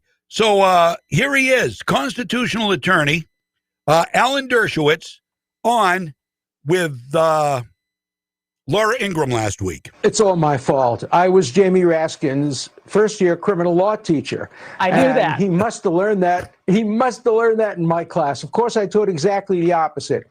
Only if you take the Fifth Amendment and you refuse to answer on the ground that a truthful answer might tend to incriminate you, can you draw a negative inference? But if he hasn't been subpoenaed, and he doesn't believe that the Senate has jurisdiction over a former president, and he's right about that, and he believes they have no jurisdiction over a constitutionally protected speech, and he's right about that, he's right not to testify. You can't draw any kind of negative inference. Look, this is political theater. And the reason I'm not a lawyer in this case is I'm neither an actor nor a politician. And it's showboating. It is. They wrote the letter in order to get the president to say no, which they knew he would do, and then to be able to say, see, he wouldn't testify, so he must be hiding something. He did the right thing by not testifying. Right. He ought to defend himself solely on constitutional grounds. Senate has no jurisdiction. Right. Quote James Madison. James Madison in Federalist 37 said only a sitting president can be impeached, not one who's already left office. And the text of the Constitution supports that conclusion. And the brief that Jamie Raskin wrote said the First Amendment is not at all, underlined, relevant in an impeachment proceeding. In other words, you can use one part of the Constitution, impeachment, without being bound by the other part of the Constitution that says Congress shall make no law abridging the freedom of speech. I have to tell you, it's a C- brief with grade inflation. C- brief with grade inflation. Federalist 37 specifies you have to have a sitting president. The damn Federalist Papers, that's the one Jamie Raskin missed. He missed that class. I knew that. I'm just a dummy from Maine. By the way, if you want to advertise on the show, give me a call. I need the money. I really do. I'm serious about that. I need the money. Advertise. If you agree with what we're doing here on this show, you want to support freedom of speech, you want to support freedom, you've got a business you want to promote, we would love to do it for you. Private message me. Email me, mail@thevoiceguy.net. Help us out. We want to stay viable. We want to add to this thing. We need your help. Not lying to you, not meaning to sound like public radio, public TV. I'm not going to start a James Taylor or Peter, Paul, and Mary concert, but we'd love to have you on board. We'll give you good plugs. That's what we're about. I'm telling you right now. Help us. I'm not... No, I'm not saying no, don't advertise. I want you to advertise. What I'm saying is I don't mean to sound desperate or anything, but we'd love to have you on board. And you know what? This stupid machine did it again. It deleted all of the commercials. And I am so sick of that happening all the time. And I don't know why it does. So you bear with me here. I've got to add all these back in. We do have to take a break for the top of the hour, and we will be back. And see, I had 5 or 6 commercials, and everything was good. I don't know. I'm not going to explain it. I'm not going to cry on your shoulder here because you wouldn't understand it. Hell, I don't understand it. It just drives me crazy, and I have to share my frustration with you. So, while I put this back together, let me say we've got a lot more coming up next hour. I hope you're going to stick around. I hope you're going to join us. Freedom rocks. Maine rocks. WSKW rocks. Are we all set? No, not quite. Okay, hold on. We all rock. No, we've got 3 of those in there. We only need 1 of those. Okay, so we'll be right back. I'm John James. Little unprofessional, little bush league right now. That's the way it is. I'm John James, Freedom's Pep Rally. Stick around. I'll be right back. Legacy 1160, WSKW. I'm a fisherman, and I am Sam. The Sportsman's Alliance of Maine is a champion of our rights to fully enjoy Maine as we like. Support the preservation of our proud outdoor heritage by becoming a member at sportsmansallianceofmaine.org today. Sales and service by a family who cares. Whittemore and Sons, Whittemore and Sons. There are some things you can simply never depend on, like buying grapes at the grocery store. Will this bag be sweet? Will it be sour? Who knows, they look the same. But know that you can always count on Whittemore & Sons in our line of Coyote tractors. Coyote tractors are machines made to work, whether it's mowing, tilling, digging, lifting, or hauling. Check out the full line of tough and versatile Coyote tractors, attachments, implements, and accessories at Whittemore & Sons, your Coyote tractor dealer, with dependable sales in service for over 50 years. Run ahead of the pack with a Coyote tractor from Whittemore & Sons on the Waterville Road in Skowhegan. Sales and service by a family who cares. From work to fun, we'll help you get it done. Whittemore & Sons, outdoor power equipment. Winter is here, and you never know what type of weather the next day will bring. One thing you can be sure of is that your vehicle is protected against rust and corrosion when you choose rust proofing from Darlings. You already know that the chemicals that are used to keep our roads clean and safe can lead to severe, sometimes dangerous levels of rust and corrosion on critical vehicle components. Thankfully, there's a solution that's easy, more reasonable than you might think, and there's no better time to do something about it than right now. At Darlings in Augusta, we offer complete rust-proofing products that are guaranteed to clean and protect against harmful corrosion. And unlike other products on the market, Darlings rust-proofing products can be applied year-round. Whether your vehicle is new, used, or already showing signs of rust, Darlings has the solution that will help to protect your investment. So call, stop by, or visit us at darlings.com for more information. Are you interested in direct patient care? Consider training to become a certified nursing assistant at Northern Light Continuing Care Lakewood. You will earn while you learn in this 40-hour per week paid position. Train as a CNA for 32 hours per week and spend your remaining hours as a unit helper in one of Lakewood's nursing units. This training is in partnership with Mid-Maine Regional Adult Community Education and Kennebec Valley Community College and generously funded through a grant from the Maine Quality Center. Applicants must be 18 years of age or older and meet the employment guidelines of Northern Light Health. Our next training starts March 1st and space is limited. So apply today at northernlighthealth.org/careers and use job number 1306. Again, that's northernlighthealth.org/careers, job number 1306, or call 861-3022 for more information. Don't wait. Start your career today. Northern Light Health is an equal opportunity employer. What's important here at Moody's is we have a lot of opportunity for upward mobility. Moody's definitely helped me through. They sent me to school. I got my degree in business. I had the demeanor and I had the willpower and the want. Our trade is constantly changing and there's always new challenges that arise. I definitely feel like an owner. It's very exciting. When you like what you do, you like your job, you like the people you work with, what else could you ask for? Bring your skills to Moody's and build a long-term future with us. Electrical repair should never be done without the knowledge of how to do it safely. Better yet, skip that stress and let Kennebec Electric and Lighting take care of it for you. Kennebec Electric has offered professional electric and lighting service and expert installation in homes and businesses for over 37 years, and they stand behind that experience with a guarantee on all their work. Kennebec Electric and Lighting. Contact them for all your electric and lighting servicing, including installations and repairs at 861-7028 or online at kennebecelectric.com. From the Home Auto Group Studios, Farmington Ford and Franklin Chrysler in Farmington. This is WSKW, Skowhegan, Augusta, Waterville, Legacy 1160. ABC News, I'm Jim Ryan. According to the CDC, 41.2 million doses of coronavirus vaccine have been administered, and the number of new cases nationwide is down 50% from the peak a month ago.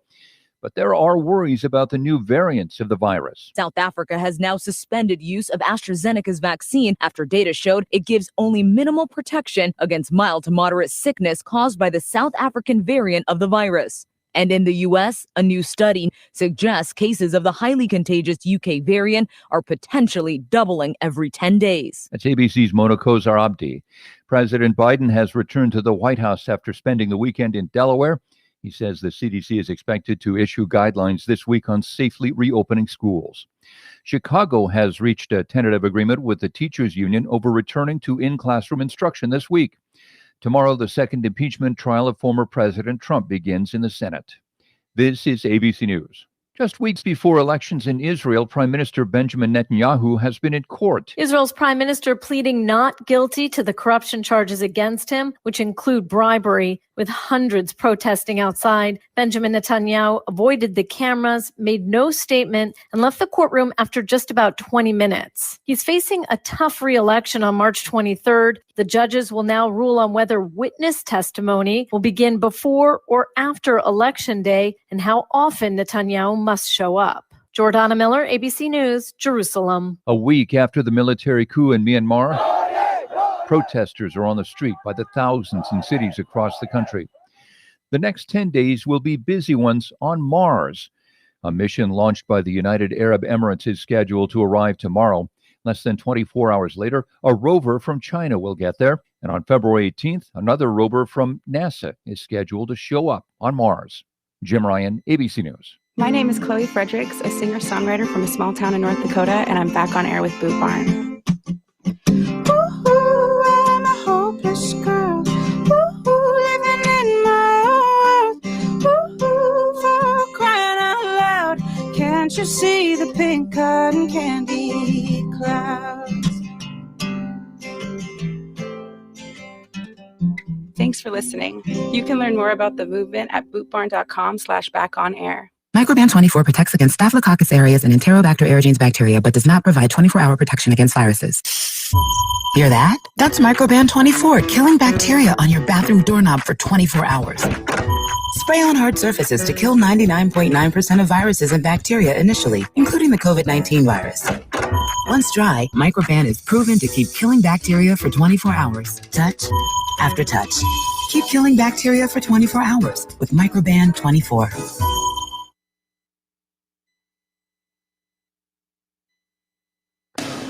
Here's a man who won't be controlled by the government. He'll keep his guns.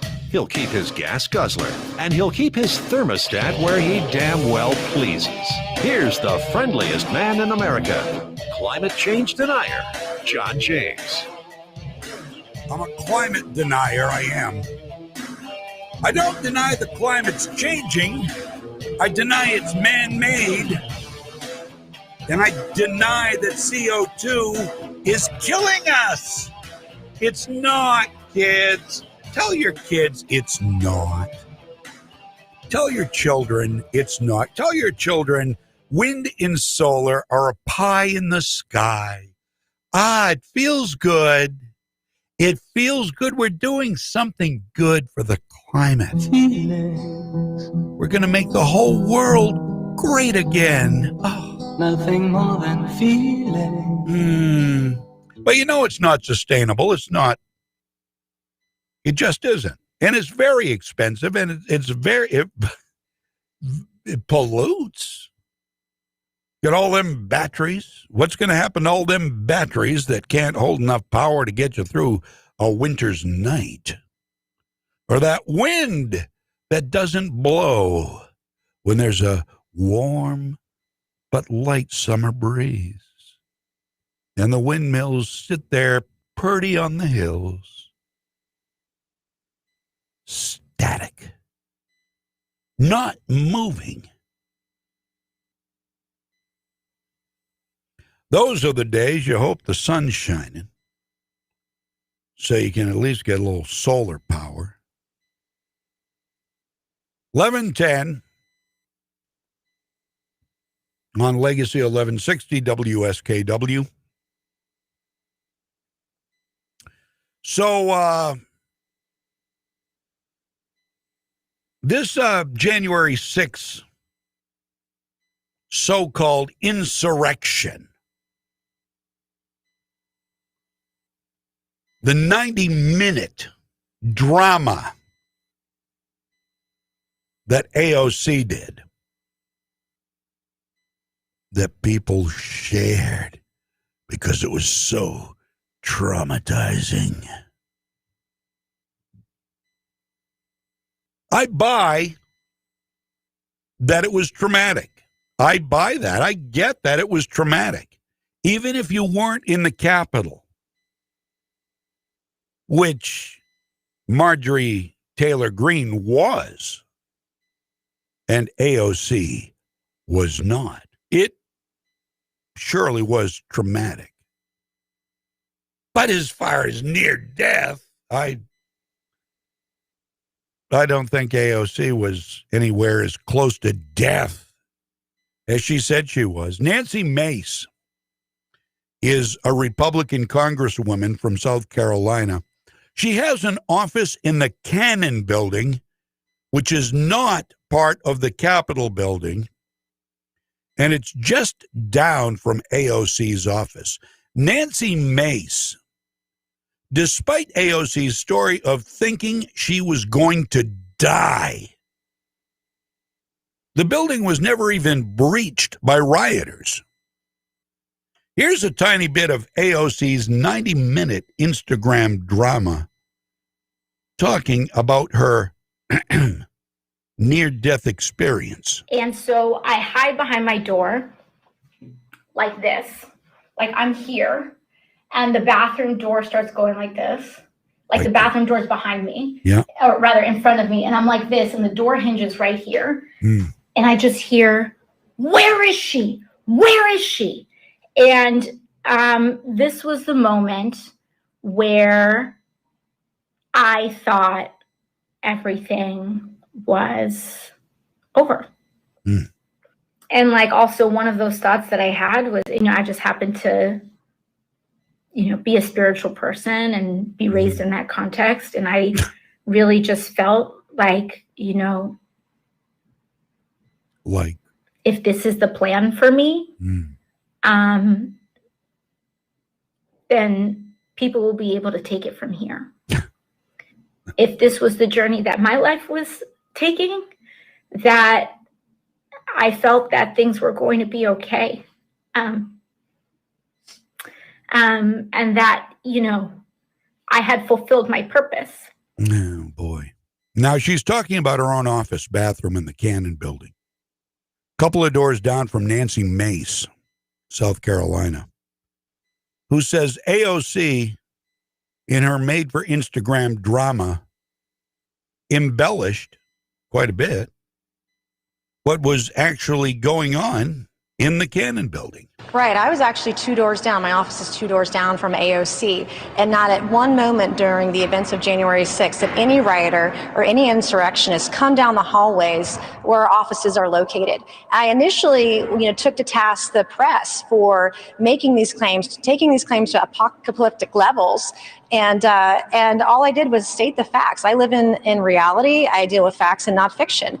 And I said that there were no rioters in the hallways of Cannon. I'm 2 doors down from you. And she lost it today. She doesn't deal in reality. She hasn't been doing that today. I think it's really important that we take members to task when they're not being honest with the American people. This division is hurting our country. You know why AOC did this, don't you? 90 minutes. Why'd she need 90 minutes to say I was afraid? Thought I was going to die. Why? 90 minutes? Who does that? Why'd she do that? Well, I'll tell you why she did it. She wanted to make and wants to make it seem like Donald Trump caused everybody there to nearly die. Now, any loss of life is horrible. The one person who was shot by a Capitol police officer,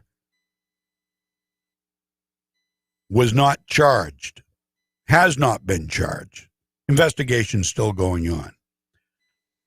Now, ahead of the impeachment, AOC had yet another meltdown on the floor of the House, doubling down on her assertions that her life was in danger. Listen.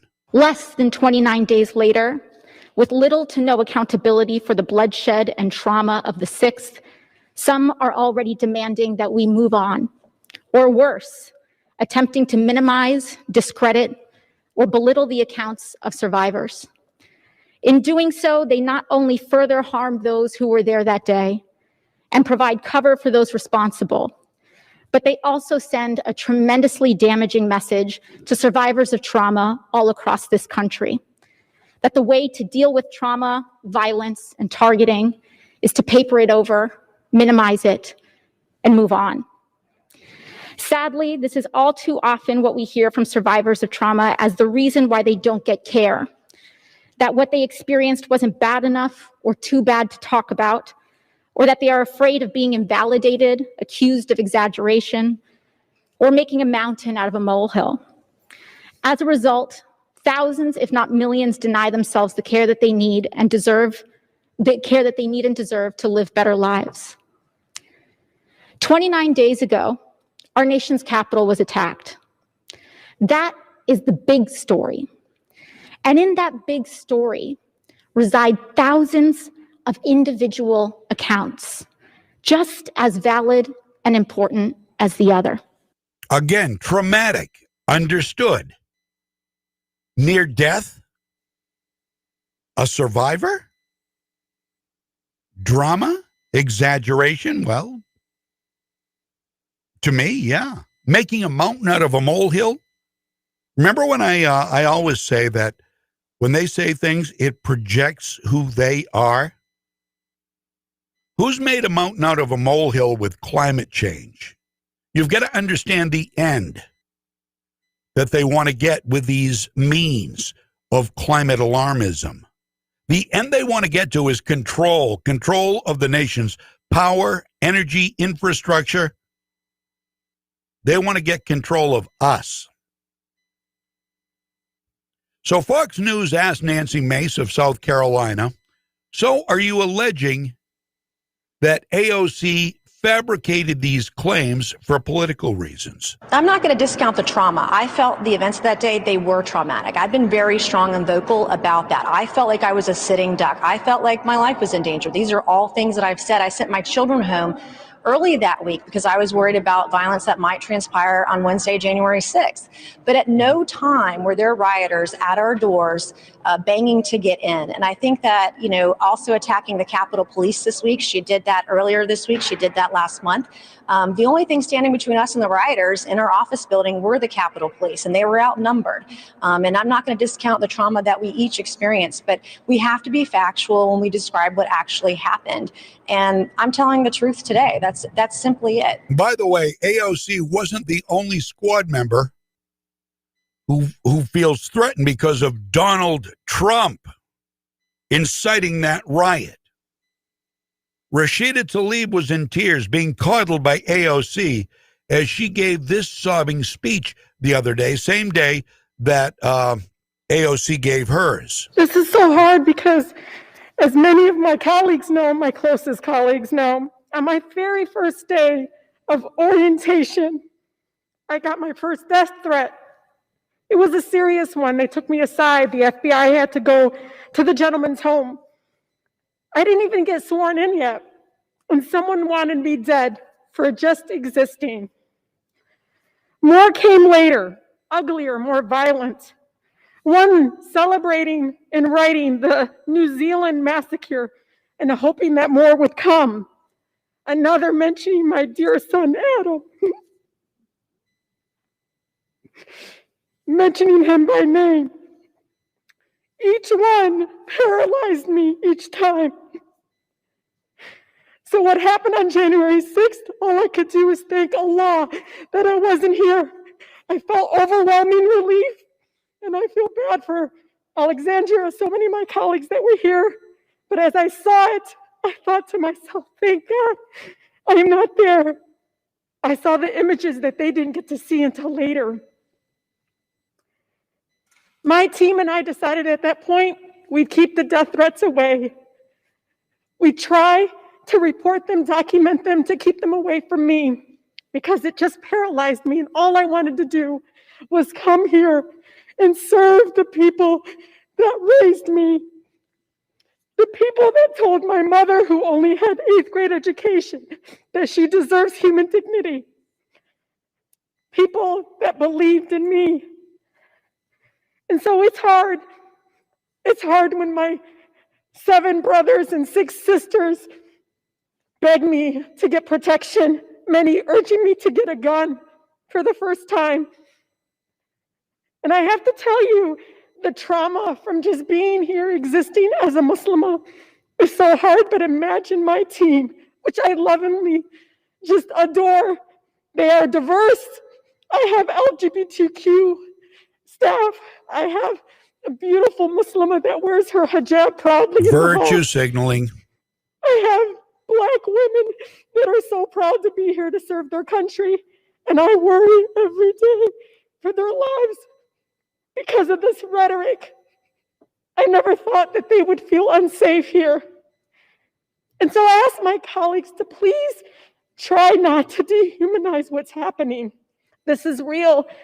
And many of our residents, from the shootings in Charlottesville to the massacre at the synagogue, all of it is led by hate rhetoric like this.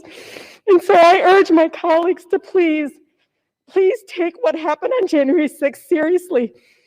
It will lead to more death, and we can do better. We must do better. Thank you. This is all leading up to the impeachment of Donald Trump.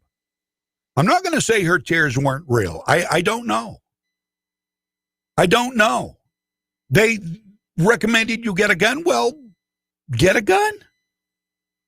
It's a free country. You can do that. You can get a gun. You're allowed to.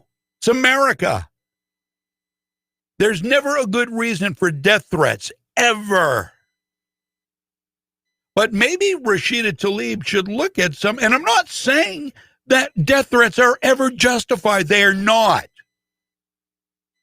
But we know there are unhinged people who do some unhinged things when they encounter unhinged rhetoric like Rashida Tlaib talked about. And as an example of unhinged rhetoric, let's look at some insightful language. Insightful as in inciting riotous behavior language coming from none other than Rashida Tlaib. Because we're going to go in there, we're going to impeach the motherfucker. Well, how about that? That was very early too, by the way. That was before Donald Trump ever had a chance to do anything. We're going to go in there, we're going to impeach the mother effer. And then she goes out and she sells shirts, carries signs, does chants at the Capitol, impeach the mother effer. Only the word wasn't abbreviated on the shirts. Maybe it was on the shirts, I don't know, but it wasn't in the chant at the Capitol. Well, you know what? Let's talk about hateful rhetoric here for a minute, Rashida. This is all to make it more profound in the minds of people at the impeachment trial tomorrow. It's not going to go well for them. It just is not going to go well. Donald Trump is not going to be convicted. If he does, I will be very, very surprised. But that speech sounded pretty divisive to me. More divisive than anything Trump ever said as president, coming from the mouth of Rashida Tlaib. And that's not the only thing she's ever said that's divisive, but that's probably the most well-known. By the way, speaking of guns, this is a story that just came out. I don't know if you even heard this regarding Nancy Pelosi. Nancy, I'm better than the rest of you, Pelosi. See if I can find it right here. Okay, here. Last week, Democrats in the House passed a new rule that members had to go through a metal detector. You've heard about this before they enter the House floor.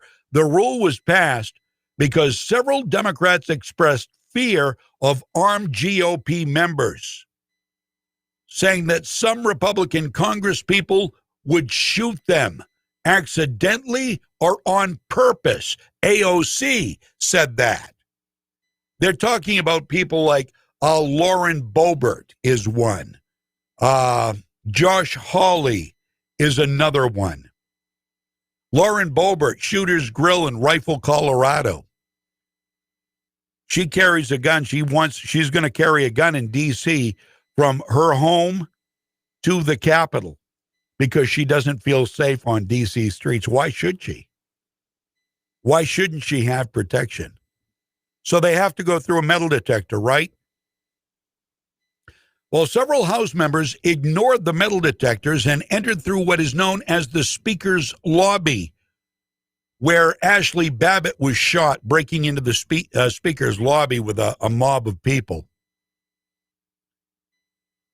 Pelosi began issuing fines for evading the metal detectors. Representative Louis Gohmert of Texas fined $5,000 after briefly leaving the floor to go to the bathroom, not going through metal detectors. However,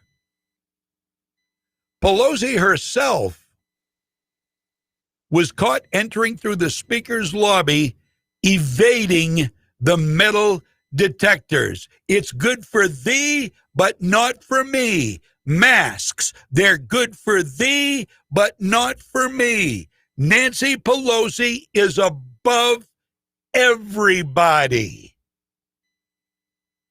The one who says, nobody is above the law, not even the President of the United States. But she is. She's above the law. She just gets caught. How many times does she break her own edicts and doesn't get caught? So she goes and gets her hair done. That's one thing that others aren't allowed to do. Without a mask, another thing that you and I and others aren't allowed to do, avoids the metal detector, for which she has issued $5,000 fines for doing, but she is allowed to do. Rodney Davis caught Pelosi. He's a representative. He told Fox News she opened the session on the floor. She came through what is known as the Speaker's lobby. We are all told one Republican was fined for doing this just yesterday. You cannot walk through those entrances unless you are disabled. Pelosi's office has not yet denied the account, despite requests for comments.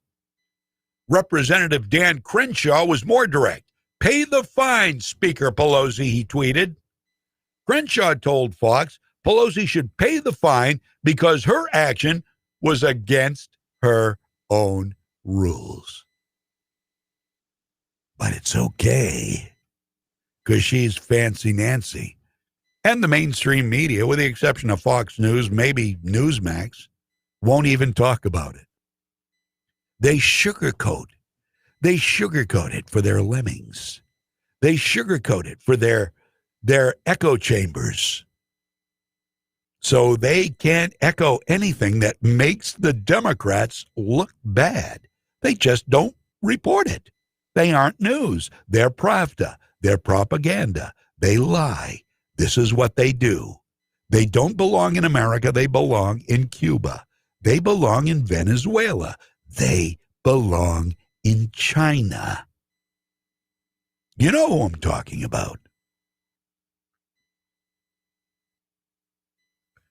Maxine Waters, okay, let's talk about inciting riotous behavior. Now, I'm going to do the job MSNBC won't this morning, because Ali Velshi, Stephanie Rule, that god-awful racist Joy Reid, they will not tell the truth. They only sugarcoat. Case in point, Representative Maxine Waters has publicly denied encouraging supporters to confront and harass members of the Trump administration. The California Democrat was asked whether she ever glorified, encouraged violence against Republicans in an interview last night, actually, with Ali Velshi. As a matter of fact, she said, I wish I could do a good Maxine Waters voice, because she is just probably one of the most annoying voices I've heard in my entire life.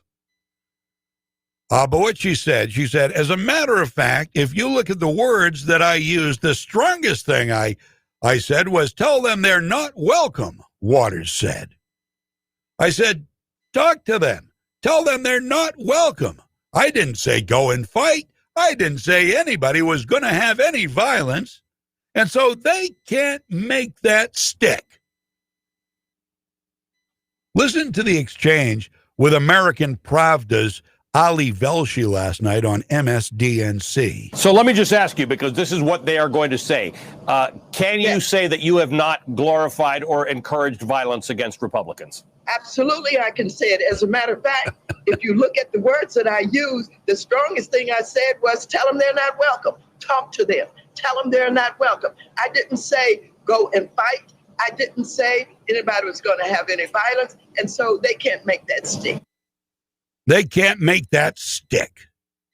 They can't make that stick. Oh, really? All right. Well, whoops, hold on. Hold on a second here. Notice how Velshi didn't say, now this is where he could have been a news guy. He could have been a journalist, but he's not. He's a propagandist. Ali Velshi, bald-headed, skin-headed, maybe not even an American citizen. I don't know. I don't think he's an American citizen. He's a Canadian. But regardless, put that aside. Notice how Velshi did not say, well, let's listen to what you said, Congresswoman Waters. But wouldn't that have been the thing to do on a real news channel where there is no editorial opinion? Chuck Todd says there isn't. I say omission is editorializing. But he didn't say, let's listen to what you said, Maxine, and then we'll talk about it. No, he didn't do that. That would have spoiled the nice, peaceful narrative. So don't worry. Don't worry. I will do the journalism part for the lazy asses at MSNBC. So here is what Maxine Waters actually said. And if you see anybody from that cabinet in a restaurant, in a department store, at a gasoline station, you get out and you create a crowd. And you push back on them. And you tell them they're not welcome anymore, anywhere. They aren't welcome anymore, anywhere. You get a crowd and you push back on them. Well, how come Ali Velshi didn't have that bit of audio? That's real audio. That's the audio they were talking. That's what they were talking about. But he failed to play that. He just took her, well, I just said, you tell them they aren't welcome.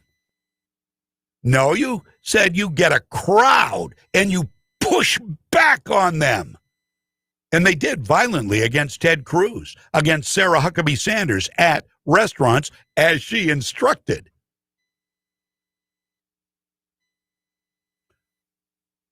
Propaganda, Pravda, communists.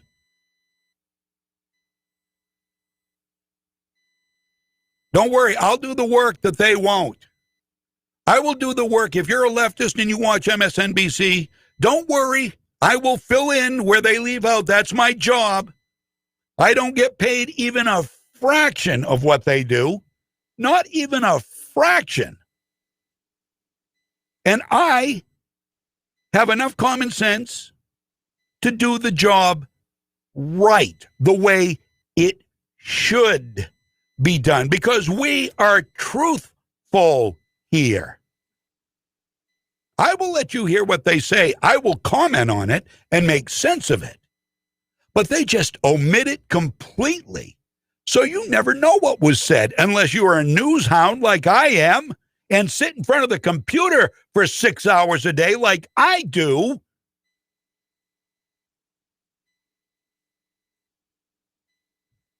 Push back on them. Tell them they aren't welcome anywhere anymore.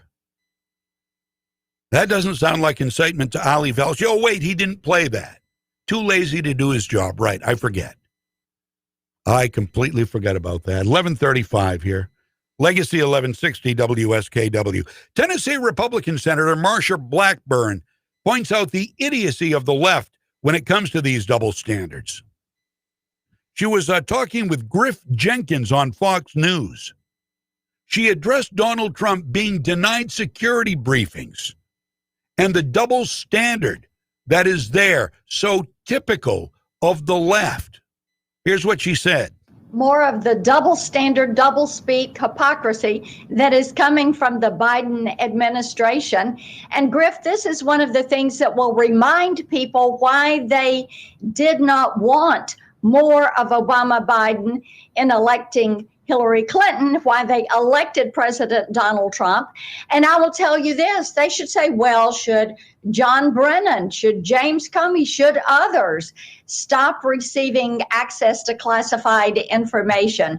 Should former President Obama stop receiving these briefings, security briefings? But you know, they've got a double standard and they're doubling down on their double standards. Interesting, huh? She mentioned people like treasonous James Comey and John Brennan.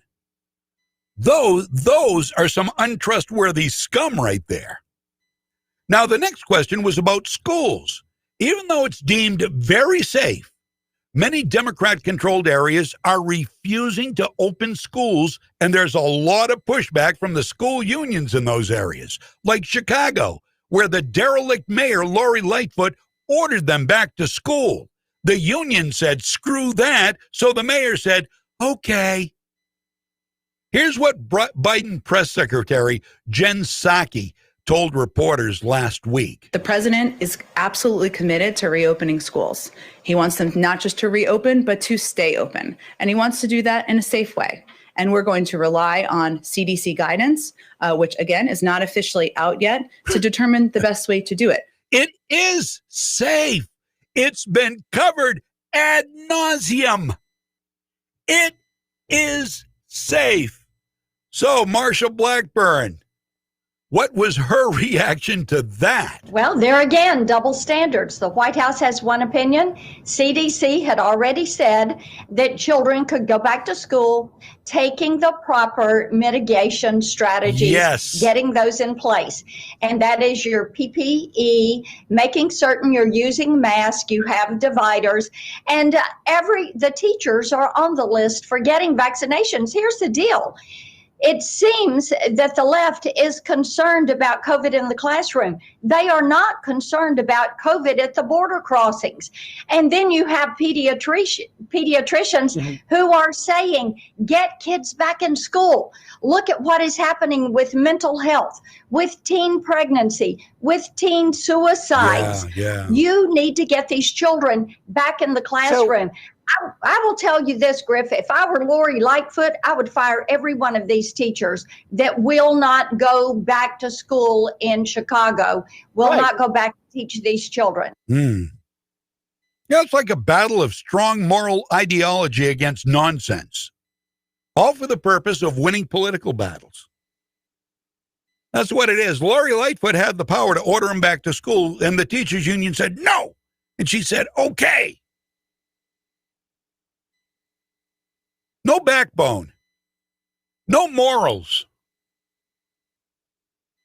Marsha Blackburn is right. The classrooms are safe for just about everybody, but the Democrats and school unions don't care. They don't care enough about the kids, the suicides, the pregnancies, the emotional issues.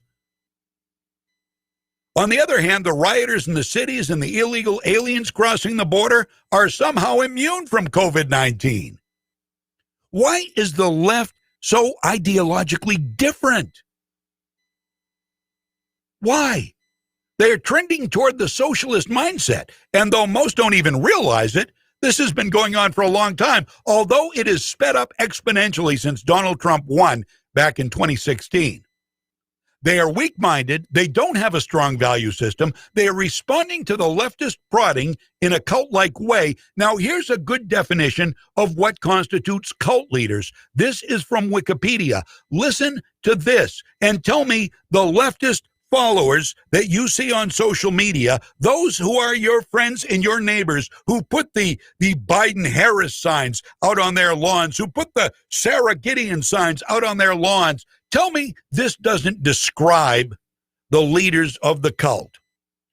Cult of the leader arises when a country's regime, or more rarely an individual, uses the techniques of mass media, propaganda, the big lie, spectacle, the arts, patriotism, and government-organized demonstrations and rallies to create an idealized, heroic, and worshipful image of a leader, often through unquestioning flattery and praise. A cult of personality is similar to apotheosis, except that it is established by modern social engineering techniques, usually by the state or the party in one-party states and dominant party states. It is often seen in totalitarian or authoritarian countries. Who is using the media? Who is telling us that we're not worthy, that we are not patriots, that we are following a cult? Where is the law? Where was the loss of freedom in the last 4 years, except that administered by the left? Where are the totalitarian one-party states? They are in Minnesota, in Washington, in Oregon, in New York, in Georgia. Brian Kemp. I know Brian Kemp's the governor. He's a rhino at best. That's where all the trouble is. That's where they refused help from Donald Trump because they knew how to handle the problems. They still don't have it under control in Portland, Oregon, but they wouldn't take any help from the federal government. They wouldn't take troops being sent in. The national government, forget about it, says Lori Lightfoot of Illinois, Chicago. It's a cult. It is a cult. They are looking for totalitarianism. They are looking for control and power, and the people they are looking to rule over don't even see it. Their voters don't even see it. They don't look at history. They hate history. They tear history down. They cheer it on as it's torn down. They justify it as violence erupts across the country. They justify it and they minimize the effects of it. But when patriots, real patriots, go to Washington, D.C., and a microcosm of the crowd attacks the Capitol, all conservatives are bad, have to build a fence, have to keep them away, have to put metal detectors up because we think Congress people are going to shoot Democrats. Give me a break. These people want control, and they are taking control. They are usurping control. Who do you think put the metal detector, wanted the metal detectors? It was Nancy and Chuck and AOC. They don't like people like Lauren Boebert, who wants to carry, or Josh Hawley, who wants to carry for safety, who wants to keep a gun in their office for safety. AOC's out there, well, I don't care if it goes off on purpose or accidentally. Somebody's going to get hurt, killed. Guns don't go off, but they don't just go off. Nobody's going to shoot you, AOC. People are law-abiding. They don't do things like that. What nerve you have to insinuate that people serving constituents in America would pull out a gun and start shooting people in Congress. How? I don't even want to say disingenuous. I think she truly believes that. I think she's just numb. If you don't believe it, I've got a 90-minute Instagram video for you to watch that should hammer that point home pretty good. 11:45. So there you go. That's a cult of the leader, right down to the social engineering. If you don't believe me, there are 100 genders, that boys can be girls, that girls can be boys, that illegal immigration is okay, that you're a bad person if you don't agree with all of it. Comply and you'll be a good person. That doesn't describe me, and likely not you. And for most of the leftists who pounce the minute you say something contrary to what they believe is good and true, they're ready to pounce. They're ready to jump down your throat and accuse you of being the worst person alive and canceling you. Threaten lives, kill people, burn down buildings, call for reparations because they're entitled to all of that. Oh, that makes sense to them. But call for an end to abortion, call for an end to illegal immigration, say boys can't be girls and girls can't be boys, at least not in the scientific way, then you're wrong. You are wrong. Up is down, down is up. Right is wrong, wrong is right. Moral is immoral, immoral is moral. There's your leftist. Summed up in a few words. 11:47. We'll be right back. AM 1160, WSKW. What's important here at Moody's is we have a lot of opportunity for upward mobility. Moody's definitely helped me through. They sent me to school. I got my degree in business. I had the demeanor and I had the willpower and the want. Our trade is constantly changing and there's always new challenges that arise. I definitely feel like an owner. It's very exciting. When you like what you do, you like your job, you like the people you work with, what else could you ask for? Bring your skills to Moody's and build a long-term future with us. Sales and service by a family who cares. Whittemore and Sons, Whittemore and Sons. There are some things you can simply never depend on, like buying grapes at the grocery store. Will this bag be sweet? Will it be sour? Who knows? They look the same. But know that you can always count on Whittemore & Sons in our line of Coyote tractors. Coyote tractors are machines made to work, whether it's mowing, tilling, digging, lifting, or hauling. Check out the full line of tough and versatile Coyote tractors, attachments, implements, and accessories at Whittemore & Sons, your Coyote tractor dealer, with dependable sales in service for over 50 years. Run ahead of the pack with a Coyote tractor from Whittemore & Sons on the Waterville Road in Skowhegan. Sales and service by a family who cares. From work to fun, we'll help you get it done. Whittemore & Sons. Outdoor power equipment. Townline Antiques wants to know, what are you shopping for today? Searching for furniture to add to your home? Townline Antiques has beautiful pieces of furniture for every room, built to last with quality materials from the past. Thinking of decorating in a classic style? You'll find enchanting home decor, artwork, glassware, and hundreds more items around every corner. Do you love collecting books, comics, coins, sports memorabilia, watches, or classic electronics? Townline Antiques has cool, rare, and one-of-a-kind items to add to your collection that you won't find anywhere else. And if you love searching through treasures of the past, here's more great news. Townline Antiques has expanded with extra booth space. Now there are even more quality antiques to browse every time you visit. Plus, there are a limited number of dealer spaces now available. If you'd like to learn about selling at Townline Antiques, just stop in. Townline Antiques, open Tuesday through Sunday from 10 to 5, Route 201, right on the Winslow-Vassaboro Town Line. I'm CBS 13 meteorologist Lexi O'Connor. Mostly sunny but breezy this morning and for today. Highs will just be in the mid-20s, teens through the mountains. Another round of light snow will develop tomorrow mid-morning through the afternoon. Only light accumulations expected with highs in the 20s. Partly to mostly sunny for Wednesday and Thursday with another chance for snow Friday. Your pep rally for freedom is back. Powered by the Gun Shop in Augusta on Coney Circle. Now, here's John James.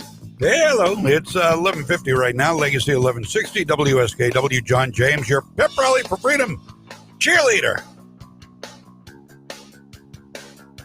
I just pictured myself one of those cheerleader skirts. I wore one of those once at a softball game because I have no shame. I have no shame at all. I've dressed as a woman on several occasions. I dressed as a, not that there's anything wrong with that. I was actually pretty sexy as a French maid, twice as a French maid. Once at a celebrity waiter dinner at the Augusta Civic Center. I'll never forget that. That was the first night as a French maid. The second night, the second time as a French maid, it was a polar bear dip in icy snow pond in Oakland. I'm telling you. Yeah. I won't do that again. It was an experience that I wanted to have, and it's for a good cause, so I did it. My buddy Tom Davis and I. Tom Davis was dressed as Superman, and I was in a French maid outfit, and we ran in hand. It was special. It's somewhere on, I don't know if it's on video. There are pictures of it somewhere. I just assume those don't get re-released, but it was fun. So Donald Trump's legal team is turning the tables here. This is great. Attorney Bruce Castor is his new legal team.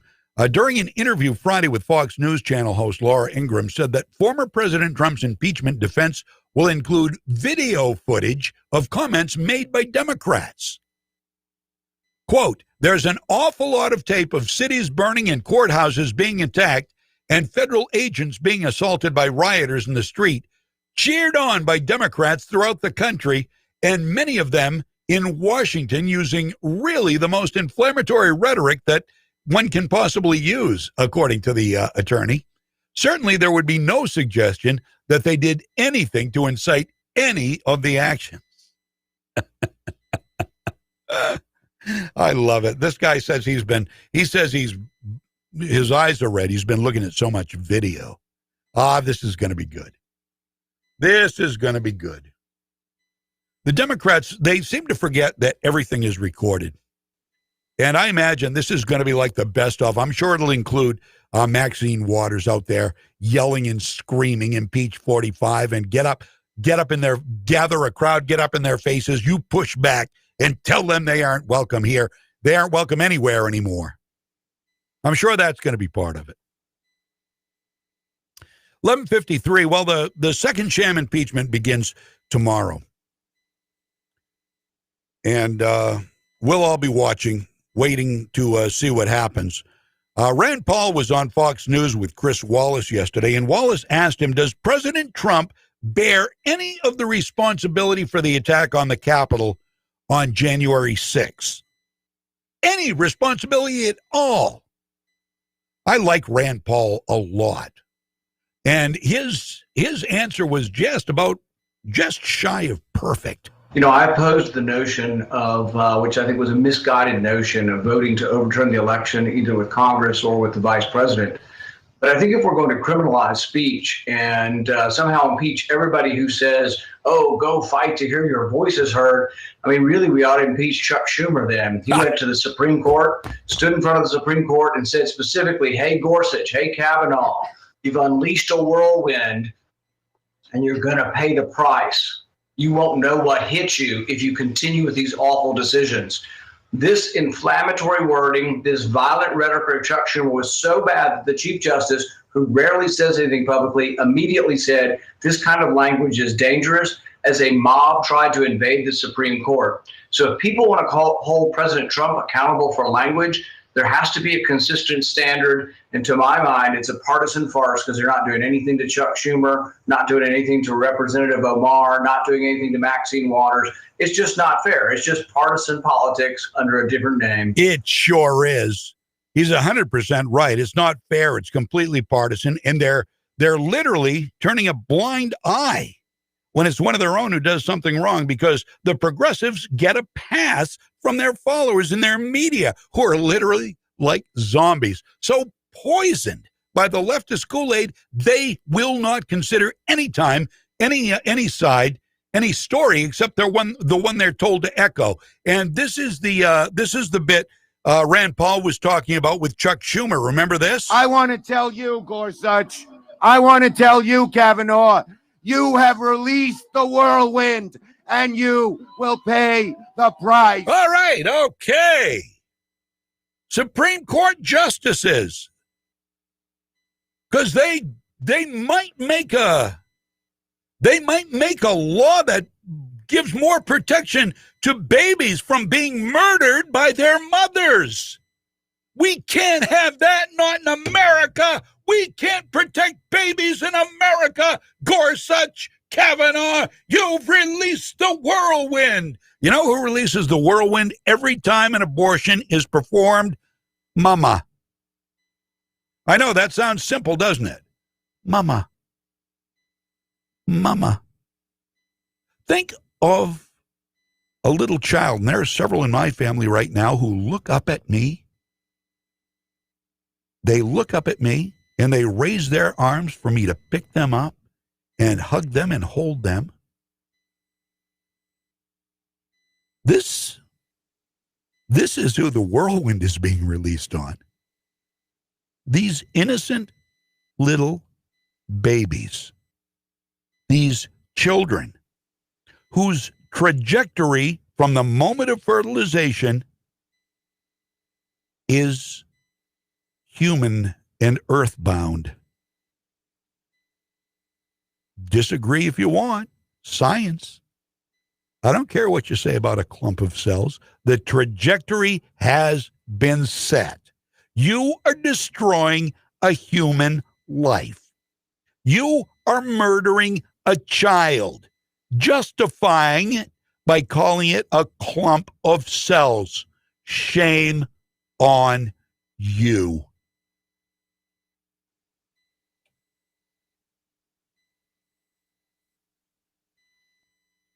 $11:57. We've got to go. I know. Yeah, all the same thing happened here. Everything just disappeared off the screen. I don't get it. I just do not get it. Makes no sense to me. But we've got to deal with it, I guess. We'll be back tomorrow. I'll see you bright and early at 9 o'clock. Remember, tonight, it's the Kennebec Riverhawks taking on the Gardner Tigers at the Ice Vault in Hollowell. Central Maine Motors Auto Group, the dealer with no dock fees, and G&E Roofing, commercial roofing statewide, proud to support our local youth in their endeavors to be the best. So hopefully you'll be here. The game starts tonight at 6 p.m. Mike Violette's calling it, and he'll be back here bright and early tomorrow morning at 6. Have a great afternoon. I'm John James. AM 1160, WSKW. What's important here at Moody's is we have a lot of opportunity for upward mobility. Moody's definitely helped me through. They sent me to school. I got my degree in business. I had the demeanor and I had the willpower and the want. Our trade is constantly changing, and there's always new challenges that arise. I definitely feel like an owner. It's very exciting. When you like what you do, you like your job, you like the people you work with, what else could you ask for? Bring your skills to Moody's and build a long-term future with us. If quality and reliability for all of your home heating and cooling needs is important to you, then choose Bob's Cash Fuel in Madison. Starting out with just one truck for deliveries in 1981, they've continued to grow to a locally owned and operated full-service company offering experience and a staff of trusted and loyal professionals. Bob's Cash Fuel offers heating oil, kerosene, diesel, gasoline, propane, and 24-hour emergency service for heating and cooling. And now with their new app, you can order fuel right from your phone, check account information and delivery status, make a payment, and more. Download the app at the App Store today. Bob's Cash Fuel also offers emergency oil and propane delivery to all of their customers. And if you're looking for a new boiler that can give you all of the hot water that you need and reduce your heating fuel costs by up to 40%, then check